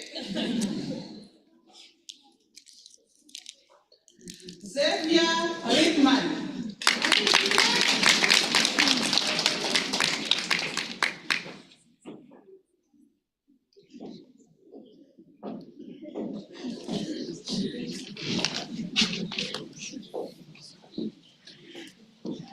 Loite Shikwa.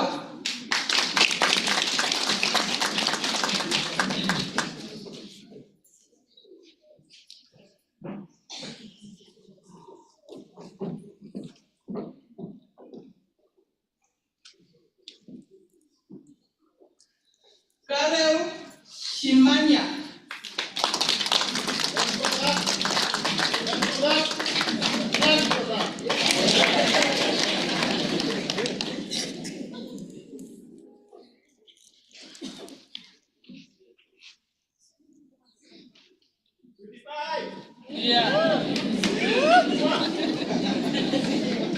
Welfone Shilingayamwe.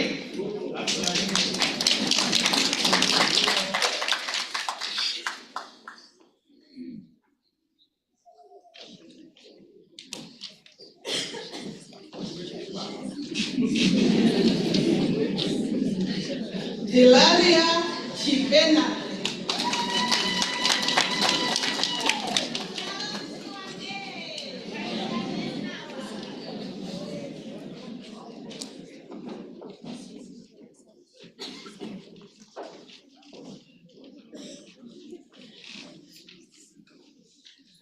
Robert Simata.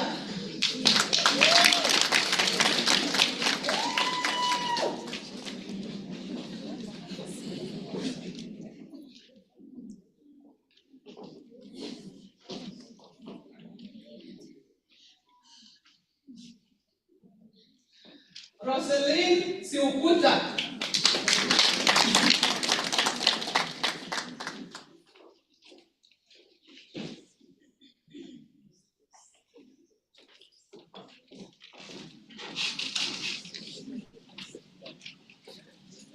Mangala Songiso.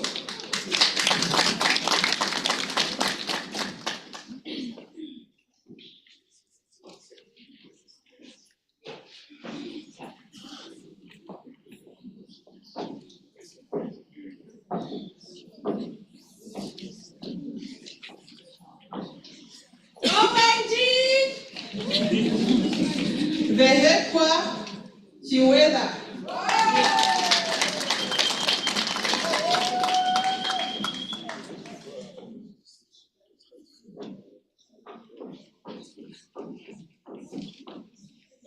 Oh yes, that's my sister.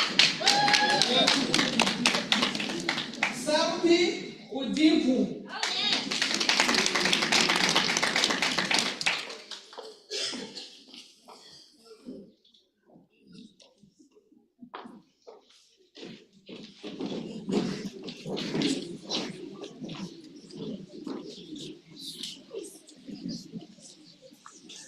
Edith Pandrevestesen.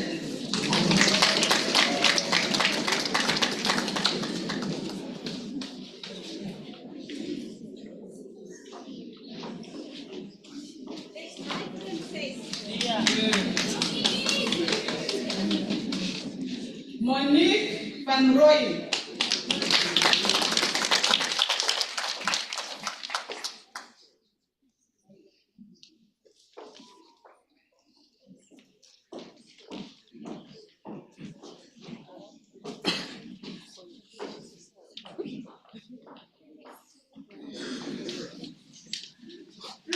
Justin Vidbien.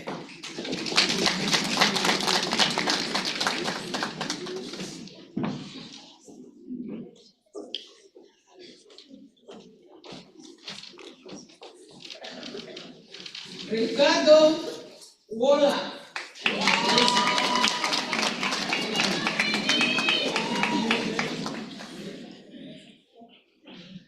Miss CAO, I request you to confer the Bachelor of Policy in Practice on the following students. The degree is an NQF Level 7 qualification with 370 credits and 19 modules.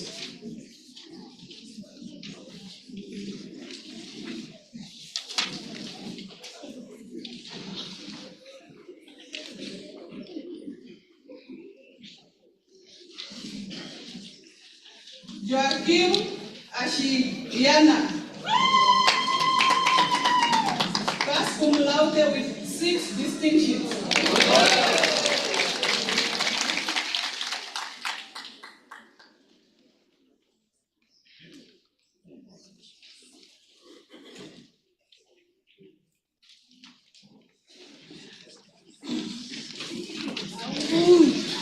Norbert Kahungu.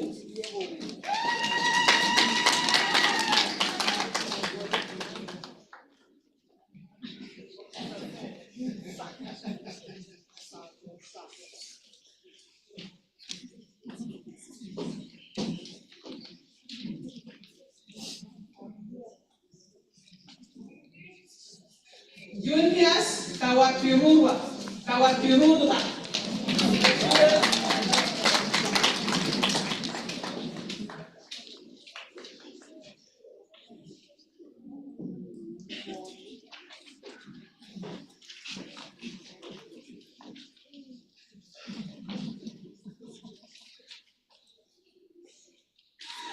Conrad Rifatila.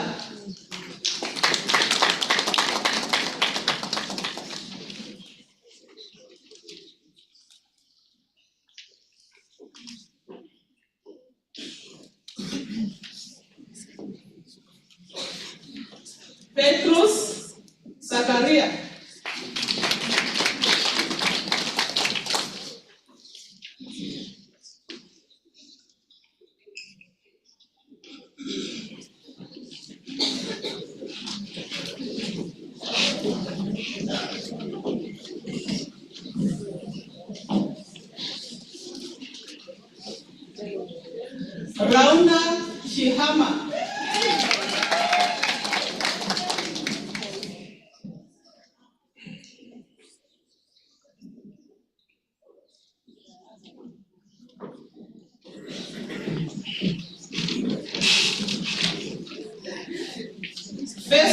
Chilongo.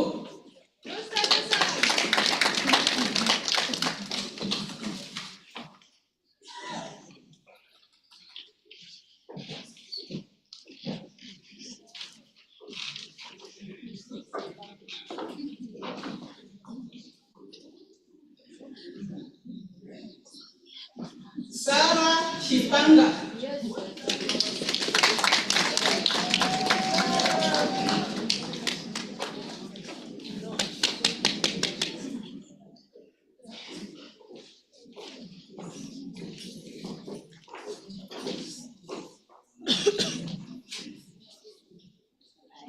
Juanita Swartboy.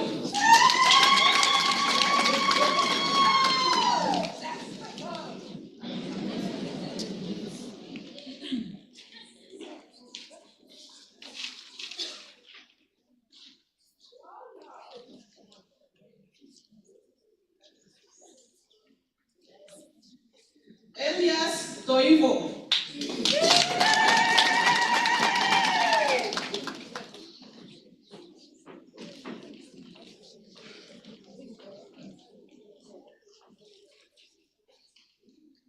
Julius Ukonga.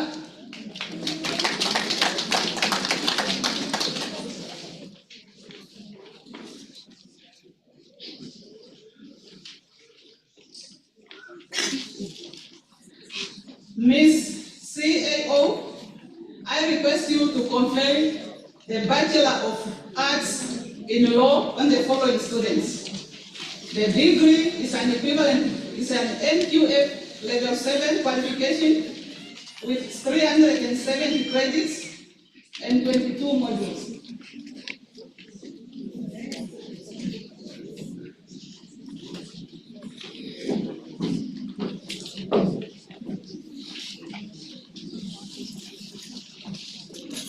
Romeo A. Asep.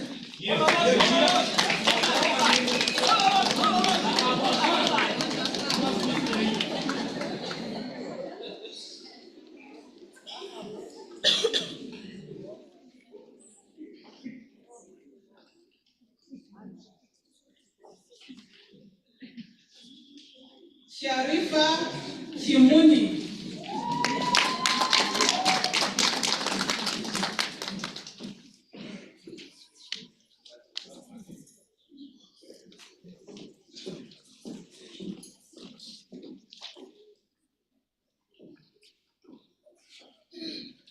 Miss CAO, I request you to confer the Bachelor of Business Administration honors on the following students.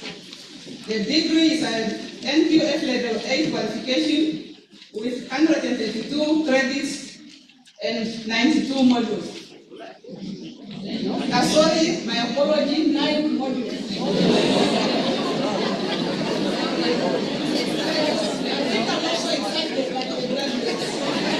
Because I know how it feels to be on this side.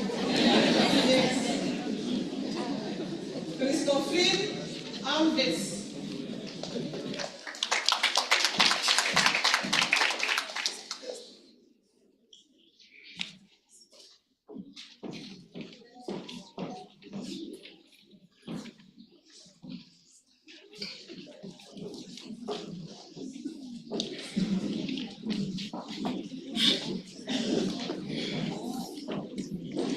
Annalisa Ampenya.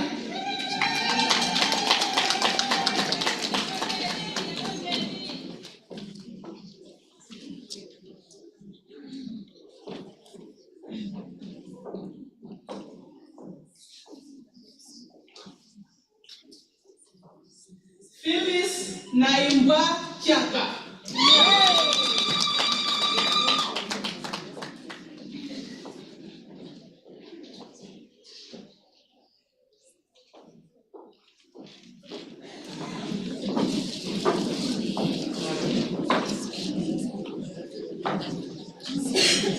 Beverly Engman.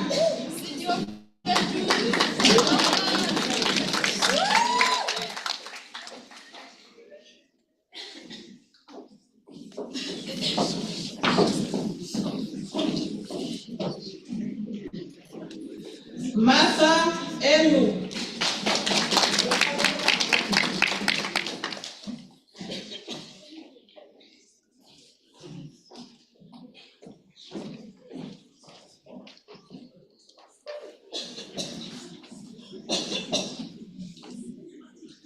Daniel Gengo.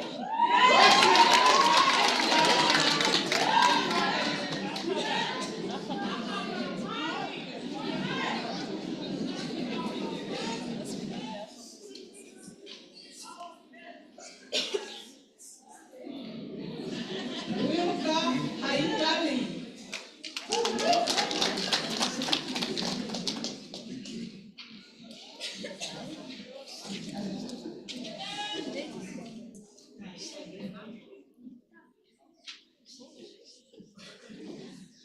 Nilipohamba Hango.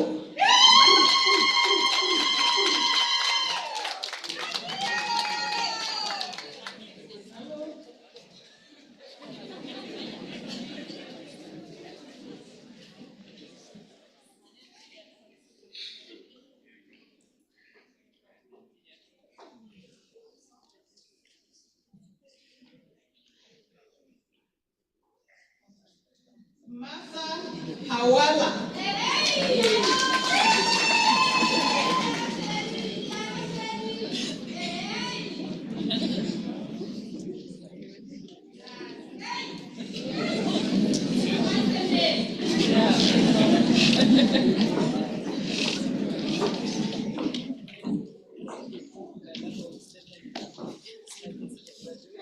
Christofina Ekemo.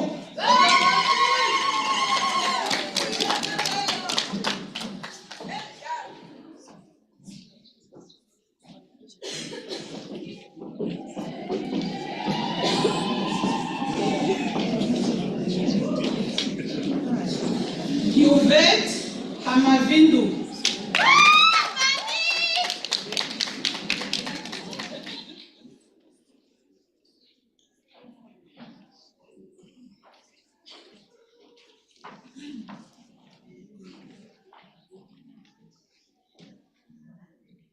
Kaylee June Van Beek.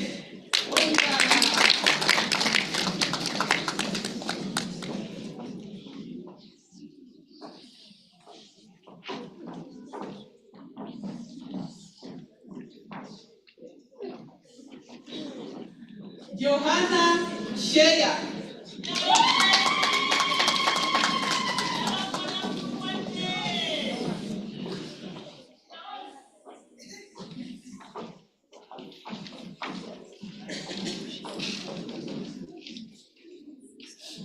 Leopoldine Kamukwanyama.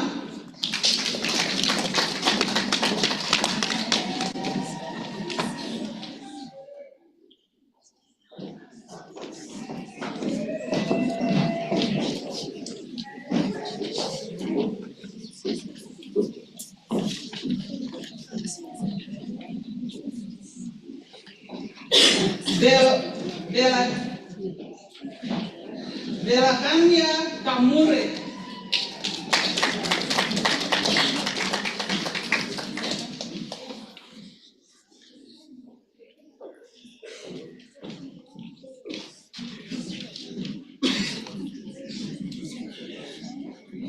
Oscar Kanime.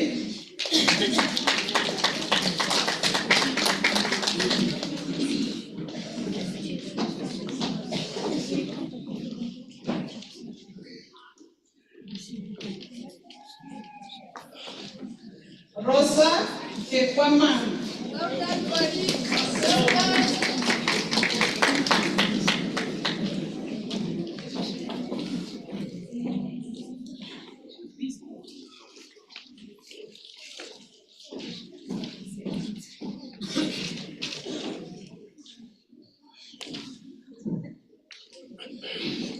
Martinus Koichi.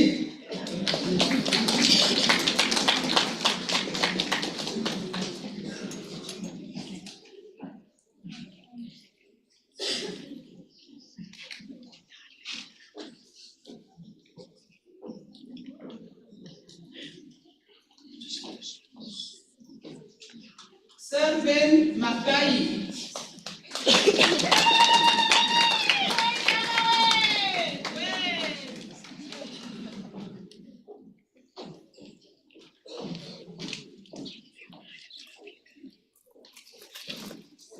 Unique Chaze Mazila.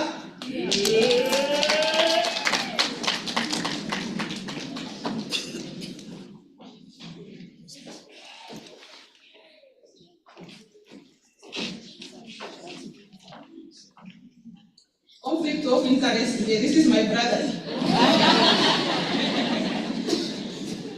Beatrice Sitwala Muyunda.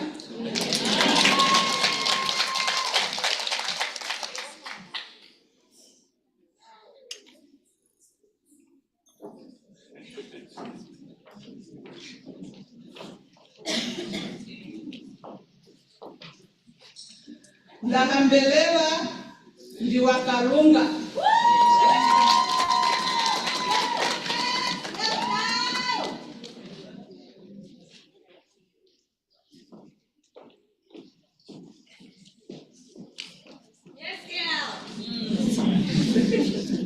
Another conflict of interest.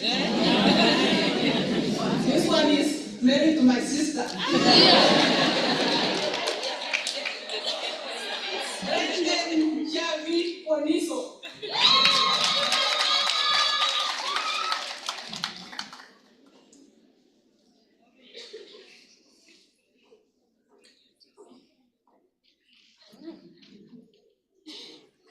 Ilya Shipanga.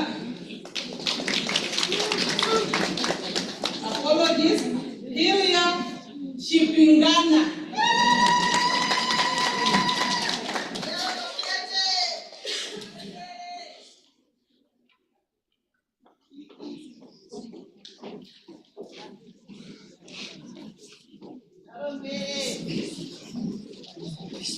Melissa Strauss.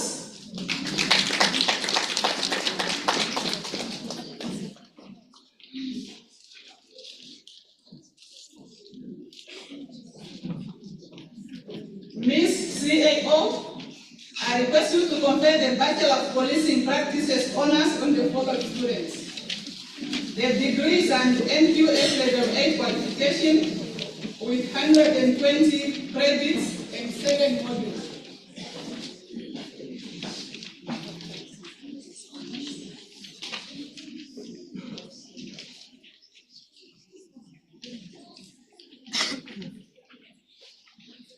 Magano, France.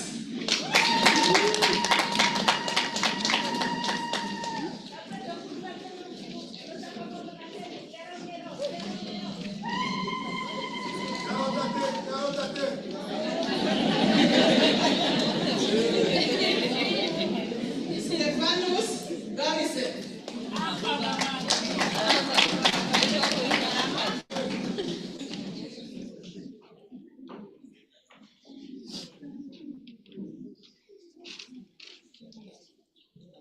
Abraham Kahibere.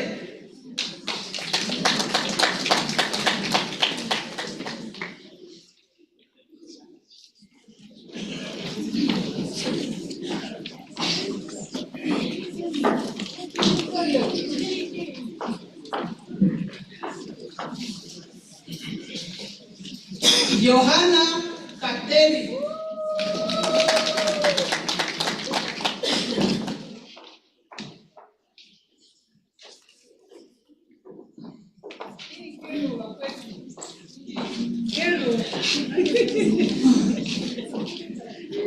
Stanley Muvangwa.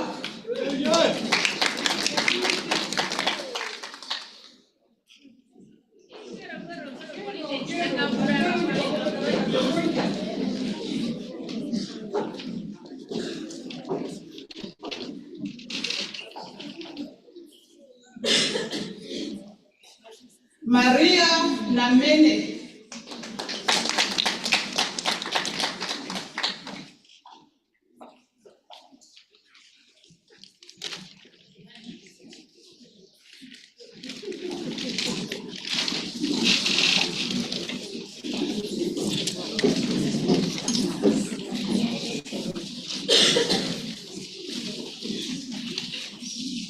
Monica Sakeus.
This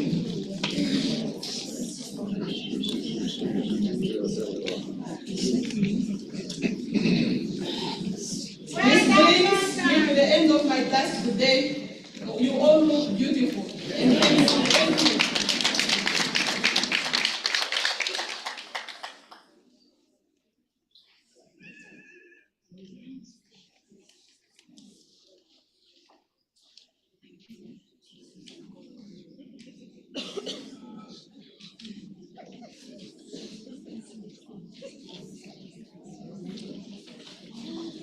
Seems to enjoy seeing me on the podium. I'm there.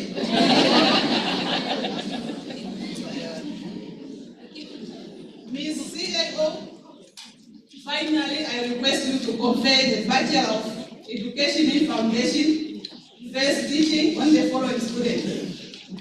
The degrees and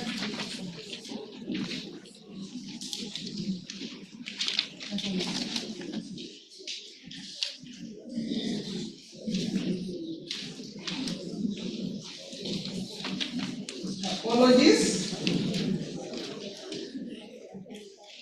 I request you to confer the Bachelor of Laws, LLB, on the following students. The degree is an NQF Level 8 qualification with 255 credits and 16 modules.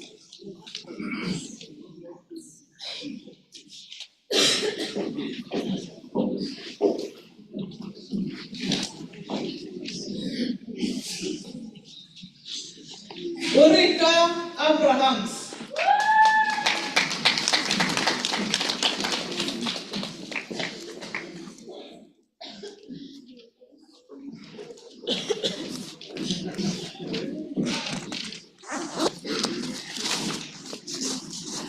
Fabian Decoq.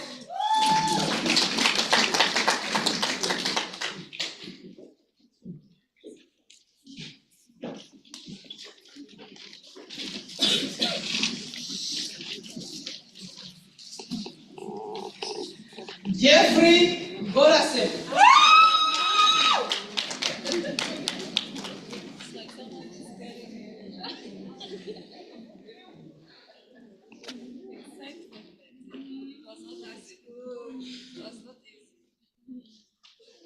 Ifikepunye Mulongeni.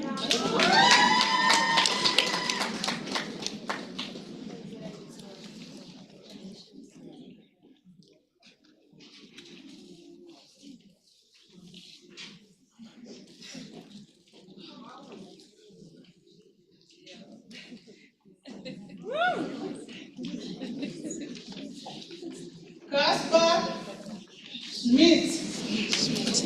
First cum laude with 12 distinctions.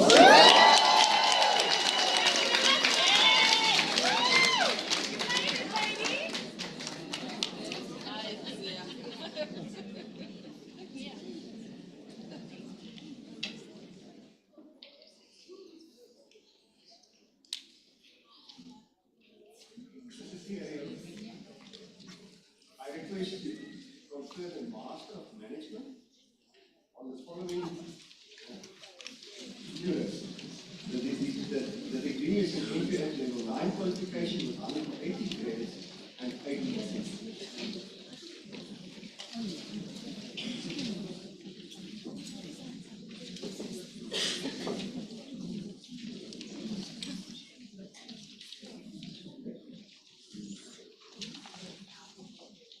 LZ classified.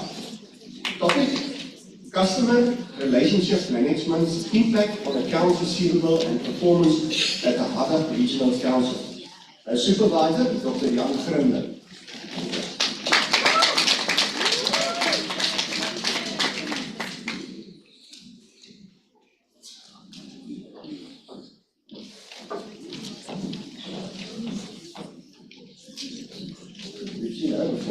Marie Duplessis, topic: an analysis of relationship between success of business intelligence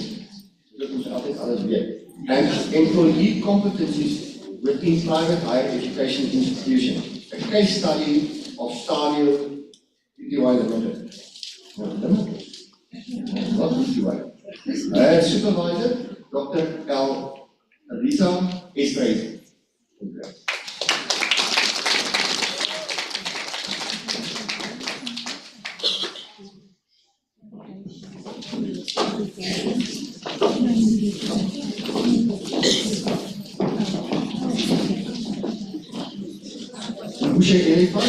Elifas. Topic: the impact of loyalty programs on customer retention and loyalty in Namibia's competitive hospitality industry. A case study of Shatika Guest House. Supervisor, Dr. Jan Vrienden. Congrats.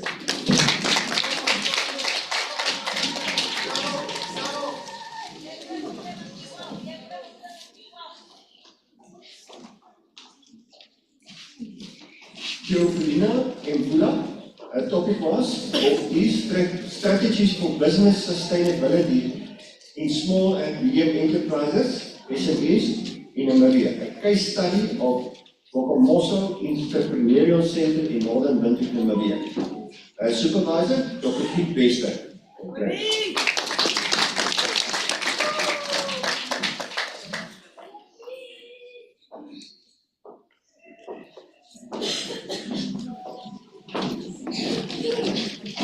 Sharon Garus, topic: the impact of technological application and quality services on customer satisfaction at Luciano Kutaku International Airport in Namibia. Supervisor, Dr. Maromu Musenevu.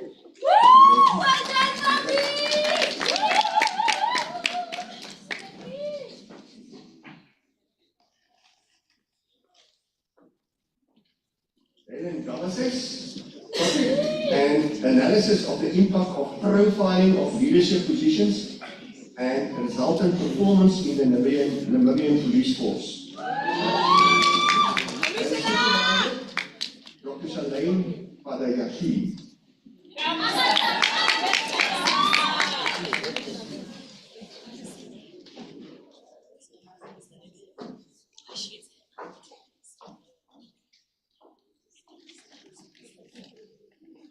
Delia Angula, at last. Topic: an investigation into effectiveness of the performance management system in the public sector. A case study of Albena Educational Directorate, Namibia. I had the honor.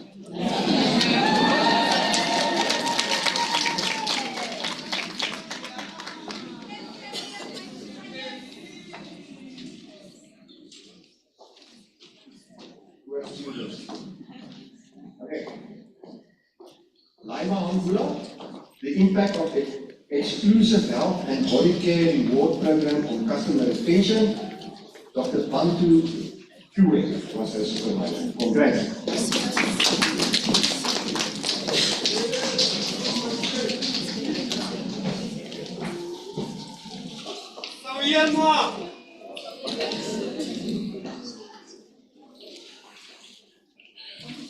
Anita Hausiku, a topic: an investigation of factors affecting the implementation of strategic plan, case study of the Kavango East Region Council, 22 to 23. Professor Asad Moshikara.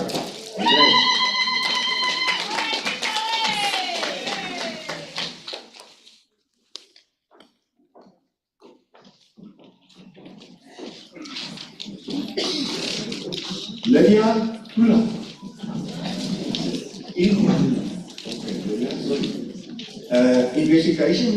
Investigating the leadership and employee performance synergy at the Oshikati Council, a phenomenological study, and a supervisor was Dr. Chris van Syk. Okay.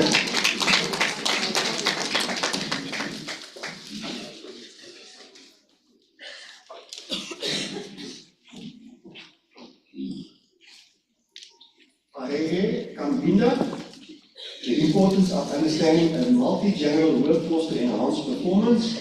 Dr. Sakile Manyati. Congrats. It sounds difficult, I promise you it is.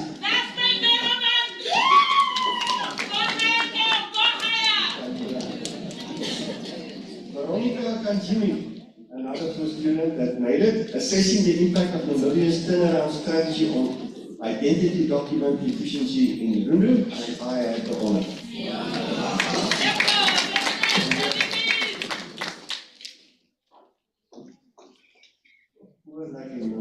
Where's he at?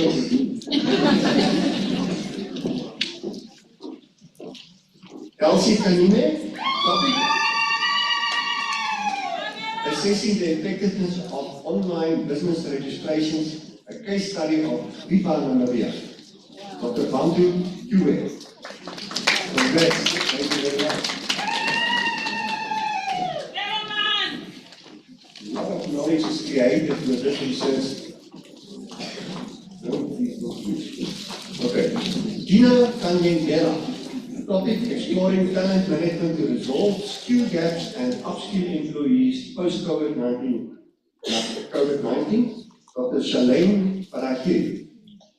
Congrats.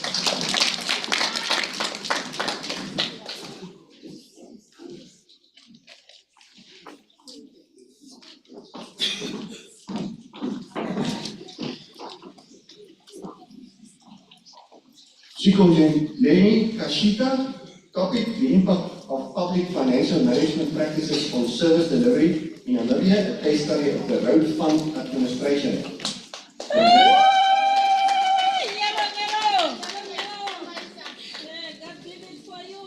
By the way, if you can think, if each one of their dissertations has about 60 articles and research sources, how much do they give together? Good, great, Veronica.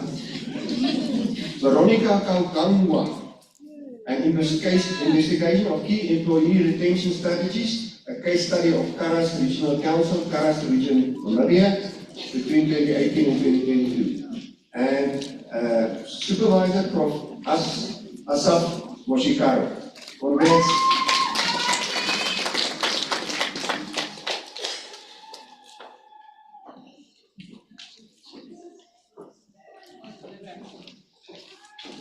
Diana Cornelius. The party is at the back, it seems. Exploring the future of talent management implementation at Namibia, Namibia. You must tell me, you must think of me also before I'm that old. Congrats. The seal shoes.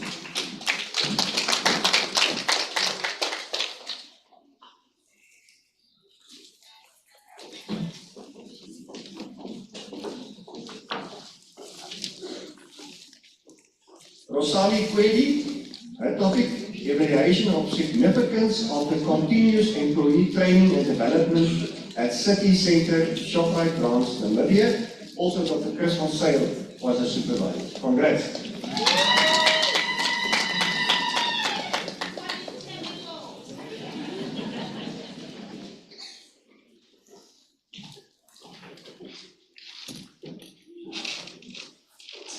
Sylvia Lysias, exploring the attraction and retention practices at Oshala Regional Council. Dr. Lisa van Hoek was a supervisor. Congrats.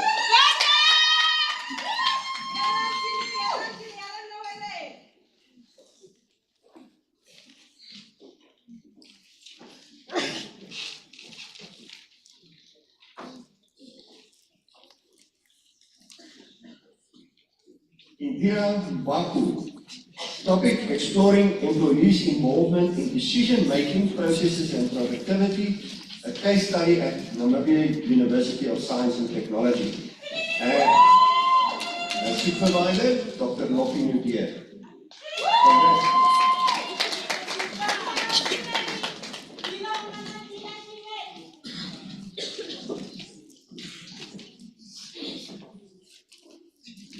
Rosali Bangu. Her topic: analyzing the effect of conflict management on organizational performance. A case study of Grootfontein Municipality, and a supervisor was Dr. Gerrit van Beek. Congrats.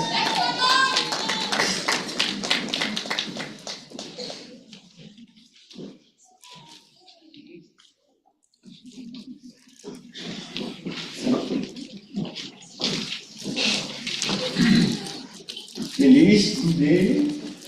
Topic: the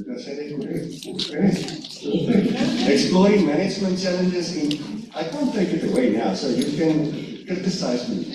Exploring management challenges in corporate social responsibility implementation, a case study of selected minerals company, and supervisor, Dr. Magumu Mosenofi.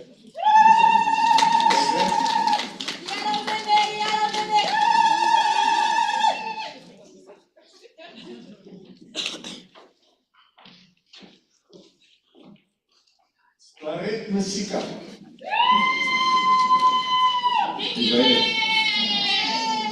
Enhancing organizational success, talent management, and employee engagement in Andrena Community Libraries, Namibia, and I had the honor. Congratulations. So proud of you.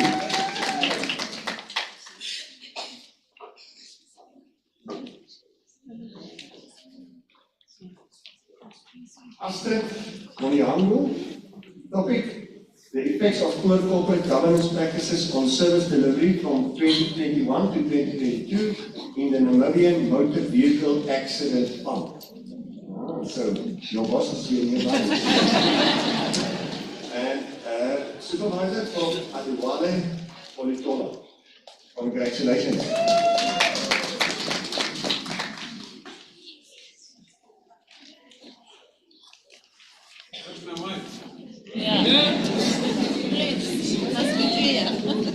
Florence Mulvaney, exploring leadership styles applied in a work-engaged team in a financial services organization. Dr. Lisa van Hoek was a supervisor. Congrats.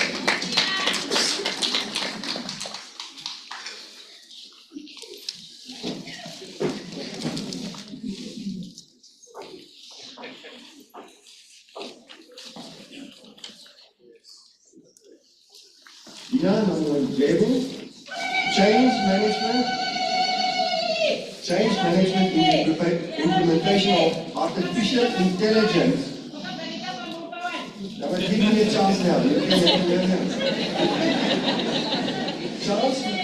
change management in the implementation of artificial intelligence in Namibia Civil Aviation Authority, the NCAA. So you see the AI stuff coming through already. STADIO is at the forefront, and Lina helped us. Professor Sam Little was a supervisor. Well done.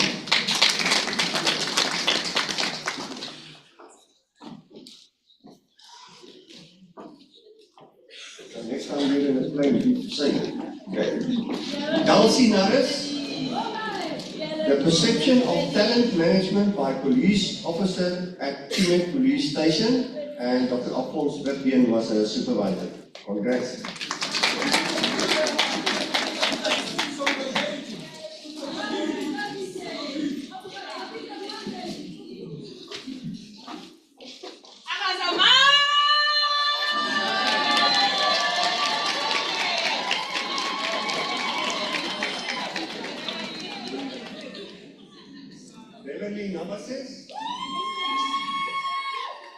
Topic, investigating the factors contributing to the loss of talented employees at the Namibian Police Force. Dr. Ukula Ulutola was a supervisor. So they get the degree, they get the shares, and they got a lot of knowledge. My dear friend, Sheila Ndabafele, and assessment of challenges affecting community healthcare workers' performance in the selected project in Zambezi region, Namibia, and I had the honor. Congrats, Sheila. Hardworking student.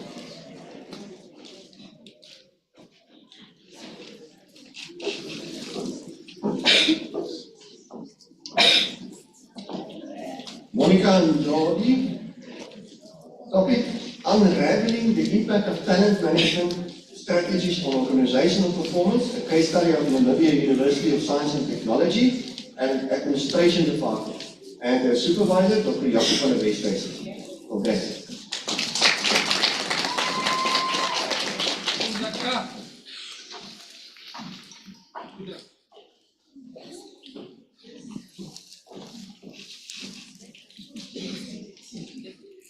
Kinesia and Nestor.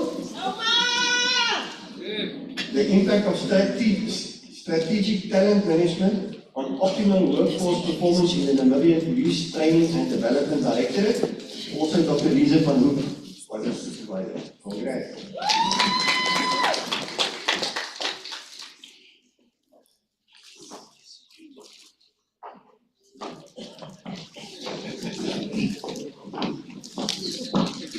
Kogemu Pavu, evaluating the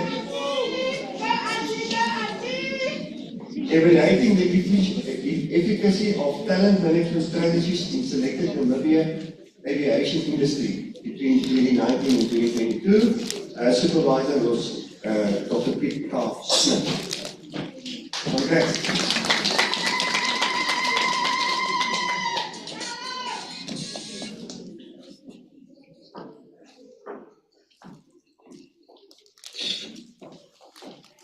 Sarah Sen, topic investigating the causes of labor turnover in the Namibian police force, Windhoek, by applying Hatzberg's two-factor theory, and supervisor, Dr. Eugene McCoy.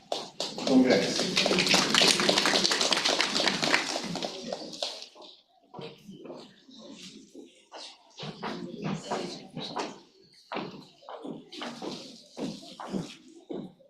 Esther Shaya, the causes of high employee turnover of technical staff in the Directorate of Capital Project Management in the Ministry of Works Transport of the Republic of Namibia. And the supervisor was Dr. Skitter. Congratulations.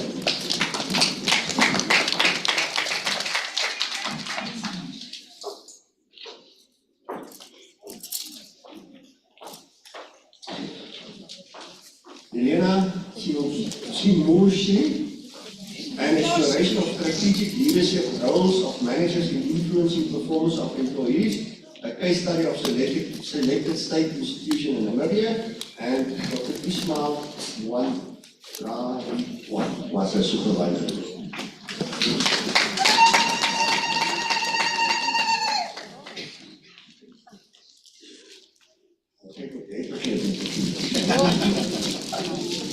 Oliver Schwartz, examining leadership diversity in enhancing risk management in a selected Namibian mining company. And the supervisor, Dr. Jacob van der Westhuis.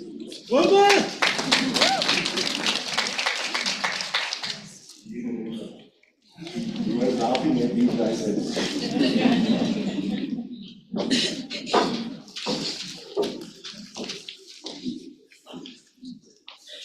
Francisca Kikereke, an exploration of leadership traits for effective delivery of service land in informal settlements, a case study of Windhoek Town Council, and supervisor Dr. Ismail Dalikwan.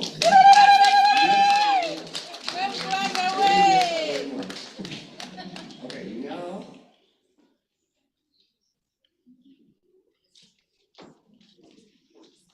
Mrs. CIO, I request you confer the Master of Management on the following students. The degree is an NQF level 9 qualification with 180 credits and 8 modules.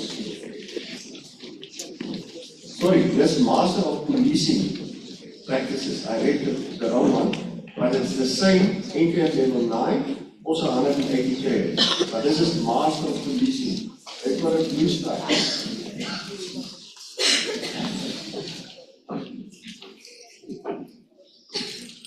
Okay.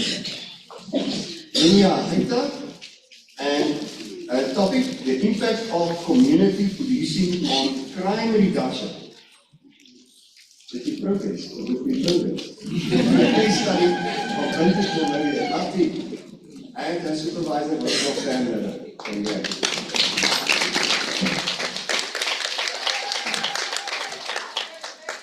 Okay, then I must just say, the persons whose names were not read but appear in the program received the qualifications in absentia. I thank you.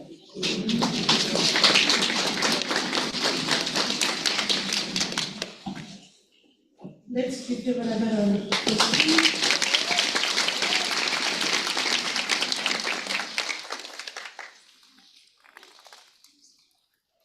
Thank you. Congratulations once again to all the graduates. Your outfit is now complete. Looking very much complete. We do have a few top achievers that we would like to acknowledge this afternoon. And I'm going to call my colleague, Ms. Talina Fadun, to acknowledge our top achievers.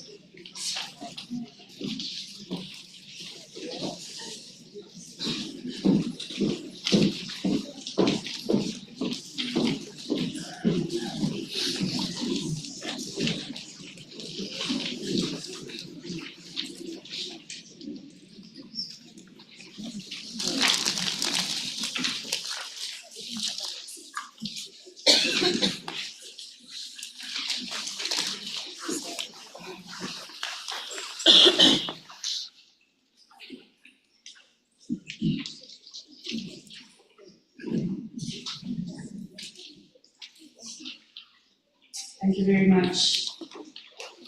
Mr. CIO, it is with great pleasure that I present the following top achievers.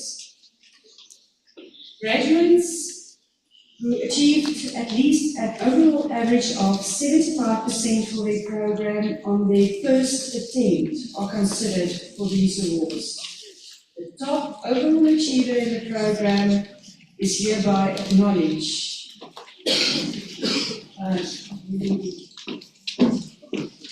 The top overall achievement for Bachelors of Business Administration Honours. This is an NQF Level 8 qualification program. Go to Matthias Nehemia.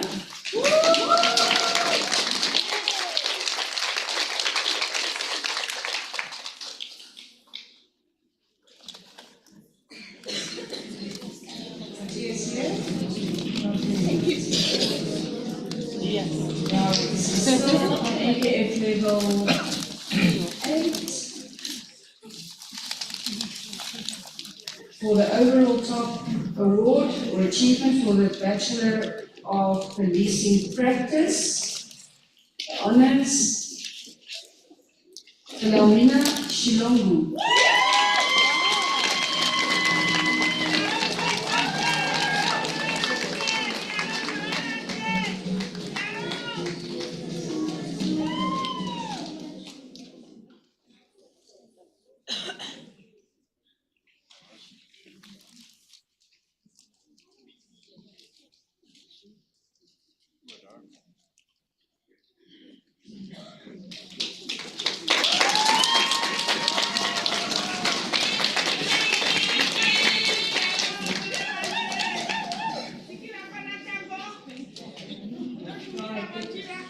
Top overall achievement, also in QF Level 8 program for the Bachelor of Law, the LLB, goes to Casper Schmidt.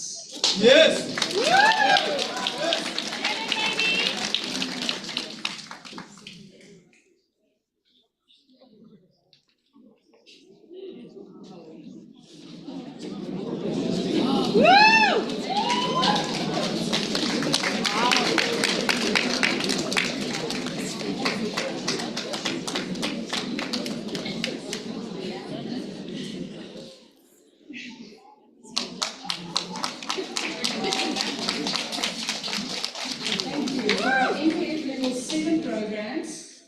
The top overall achievement for the Bachelor of Business Administration goes to Eugene Ellis.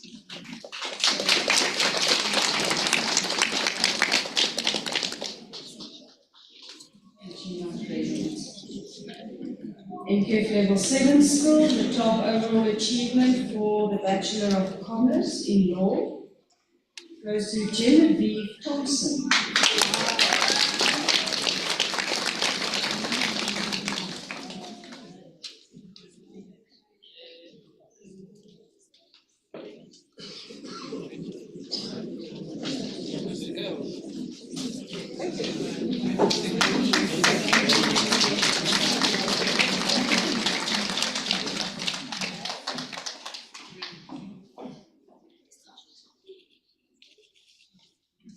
The top overall achievement for the Bachelor of Policing Practice goes to Joachim Ayishana.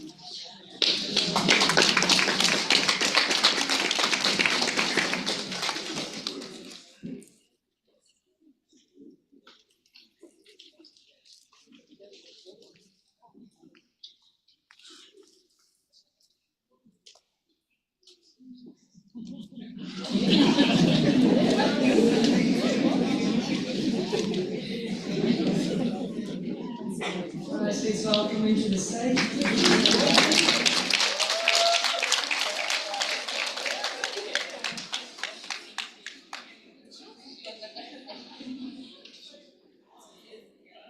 Thank you. The top overall achievement for the Advanced Diploma in Management goes to Angus Peters.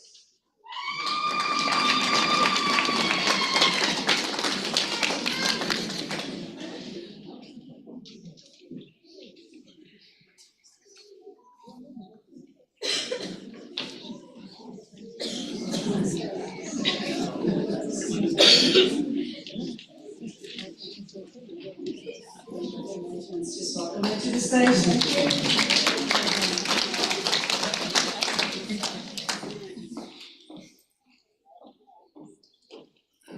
Continuing with the NKF Level 6 program, our top overall achievement for the Diploma in Management goes to Silas Naholo.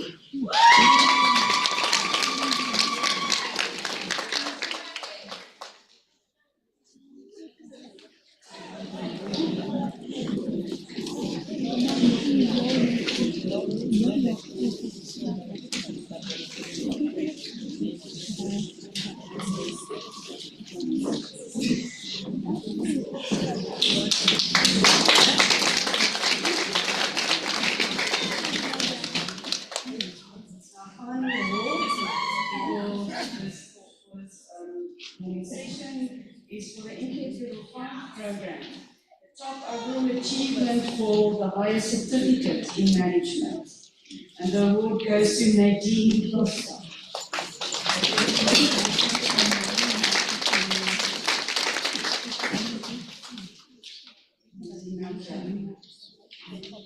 Alright, in absentia, we also congratulating and well done to all the award winners. Thank you.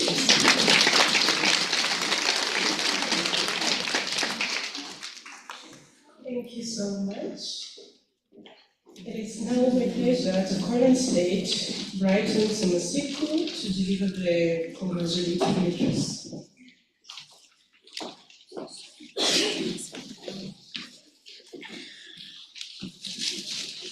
I think finally the yellow line and smile to the camera is gone. Please, congratulations once again. You know those moments when you reach home and say, yo, that was a very simple task compared to the studies I did. I didn't do it. Well, I look forward to seeing those pictures. Ladies and gentlemen, what a joyous occasion that we find ourselves in. To see many happy faces and very familiar faces that has filled this room. And as I stand here, it is very different actually when you are seated that side and this side. There's so many faces that all radiate, happiness that we can see from front here, and we can do nothing but just to appreciate you all. For all of you, not only have you dreamt of success that we are witnessing here today, but you have also made it happen. There is nothing that is more than uplifting or energizing than a graduation ceremony. Please, a round of applause to them. On behalf of STADIO, your lecturers, and the entire team who supported you on this journey. More so, you might have noticed that we had a very small glitch when we started by starting slightly late by some 10 minutes. That was because the support is overwhelming.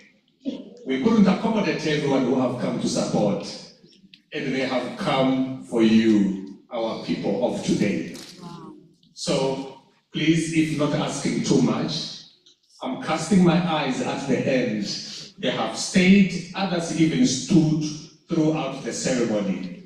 and we apologize on behalf of our CEO that next time we will work so hard to have chairs filled up until the road.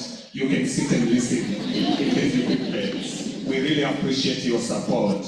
For many of you, it has been several years of hard work to earn your place at this graduation today. However long as it has been, I'm sure you can all remember the day you first enrolled. If I can take you slightly down memory lane, remember the excitement that you had when you were admitted in the program of your choice. Do you remember that day? The long calls, did you receive my application? Sometimes even the English is not English, you're going to the market. In a bit of Africans in everything. That day. And the next step, the anxiety you have, what does it entail? How will it be? Will I make it? Let's give it a try. Now, and then we called you or we sent you a text message. Your study guides are ready. It's for you now to receive this. And you received them. And next to that, it was not really very good news because there was a list of due dates. This assignment is due, this task is due. You look at what should happen throughout the journey. Then the day of the exams. Some of you even forgetting their names when they are writing. But eventually you look on your ID, then you remember what is your name. The names, the relief when you recognize that the questions in the question paper looks very familiar. And then the long wait. What happened in that paper? Can I make it? Some of you come into our offices not even knowing what to do. You just come, you go back and you don't even ask anything. It's just the anxiety of the marks that were still coming. The student journey is one of the hard work, sacrifice, perseverance, and commitment. Many of you are employed and hard to balance the demand of full-time employment and family. Some receiving new babies, at the same time, the testimonies we are receiving up front here. I did this with my small baby, I'm so happy. We'll always remember those voices. When these studies are ongoing in between, you are trying to balance. For all of you, there must be weekends when you had to tell friends or families that you had to stay home to complete an assignment. You didn't join them in baby showers, in weddings. You had to stay home. Maybe there were days when you were ready to quit, but yet, all of you sitting here today found that extra strength and the time to tackle your studies and to successfully achieve your qualification. Many students, sadly, they dropped because they couldn't cope with the pressure. But you seated here today who have earned yourselves a ticket to come here, you persevered. And for that, we all of you salute you. Congratulations with a round of applause.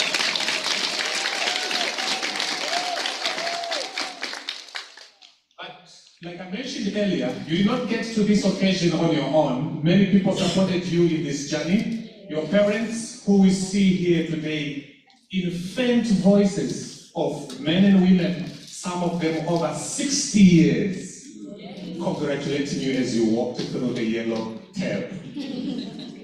And among all these, they had nothing but to inspire you. Continue moving on. The lecturers, things are not working. As they supervise you, continue moving on. Some of your loved ones worked long hours to fund your studies. We could hear others even mention, that's my wife. We know how much this interrupted your budgets. This we really appreciate. And others drove you even maybe to campus to go and take your study guides. Sometimes it's just a simple question, how is it going? How are your studies? You said you were studying.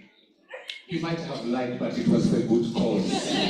You said it's going well, but it's not going well. So the marks are not actually exposed. All this we appreciate. Today, as you sit here, as we wrap up this memorable day, I want to encourage you to take a moment today to reflect on who those people are that contributed to to this journey that you are seated in here for today. If they are not here with you today, take the time to call them and just say, hello, I have done it, I made it. And to tell them how much their support meant to you. Gratitude and a simple thank you will make a difference in this world. As many speakers spoke earlier, as I conclude, they mentioned about unemployment. They mentioned about encouraging you to move on. There's not so much that we can say at STADIO. We are committed to social development work and the civic responsibility. You are the hands and the feet of STADIO in the community. We have confidence that as one of our graduates, you are equipped and competent to use your education to change lives. In closing, thank you for choosing STADIO. The journey doesn't end here. You are more than welcome to repeat the stages that I have just clarified to you. This time around, it will be more easier because you know the path, the thorns that are there, and the smooth roads that are there. You are our lifelong learning partner. We hope we have inspired you to chase your dreams. And if that means another degree like I'm mentioning, we will always welcome you in our doors. Be the change you want to see in the world. Well, after I have said this, I can only please pause and say once again, congratulations to all of you. Thank you.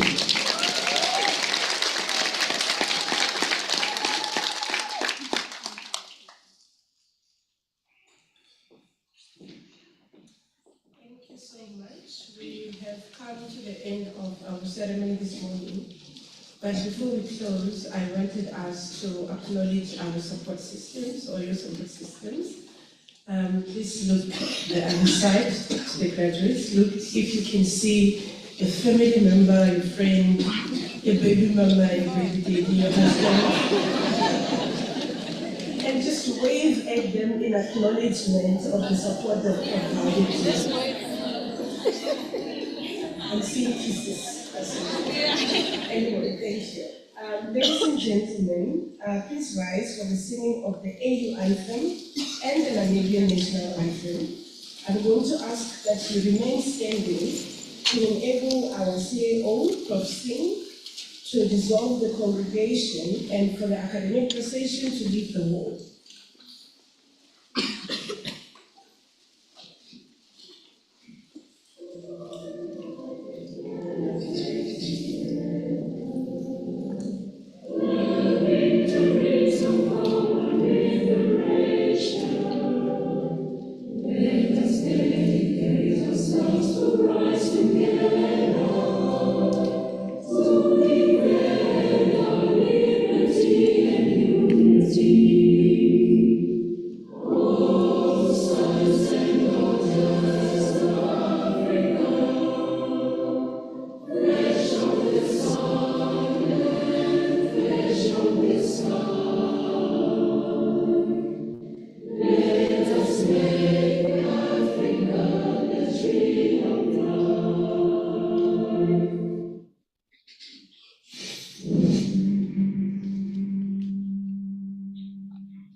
Beautiful Namibia.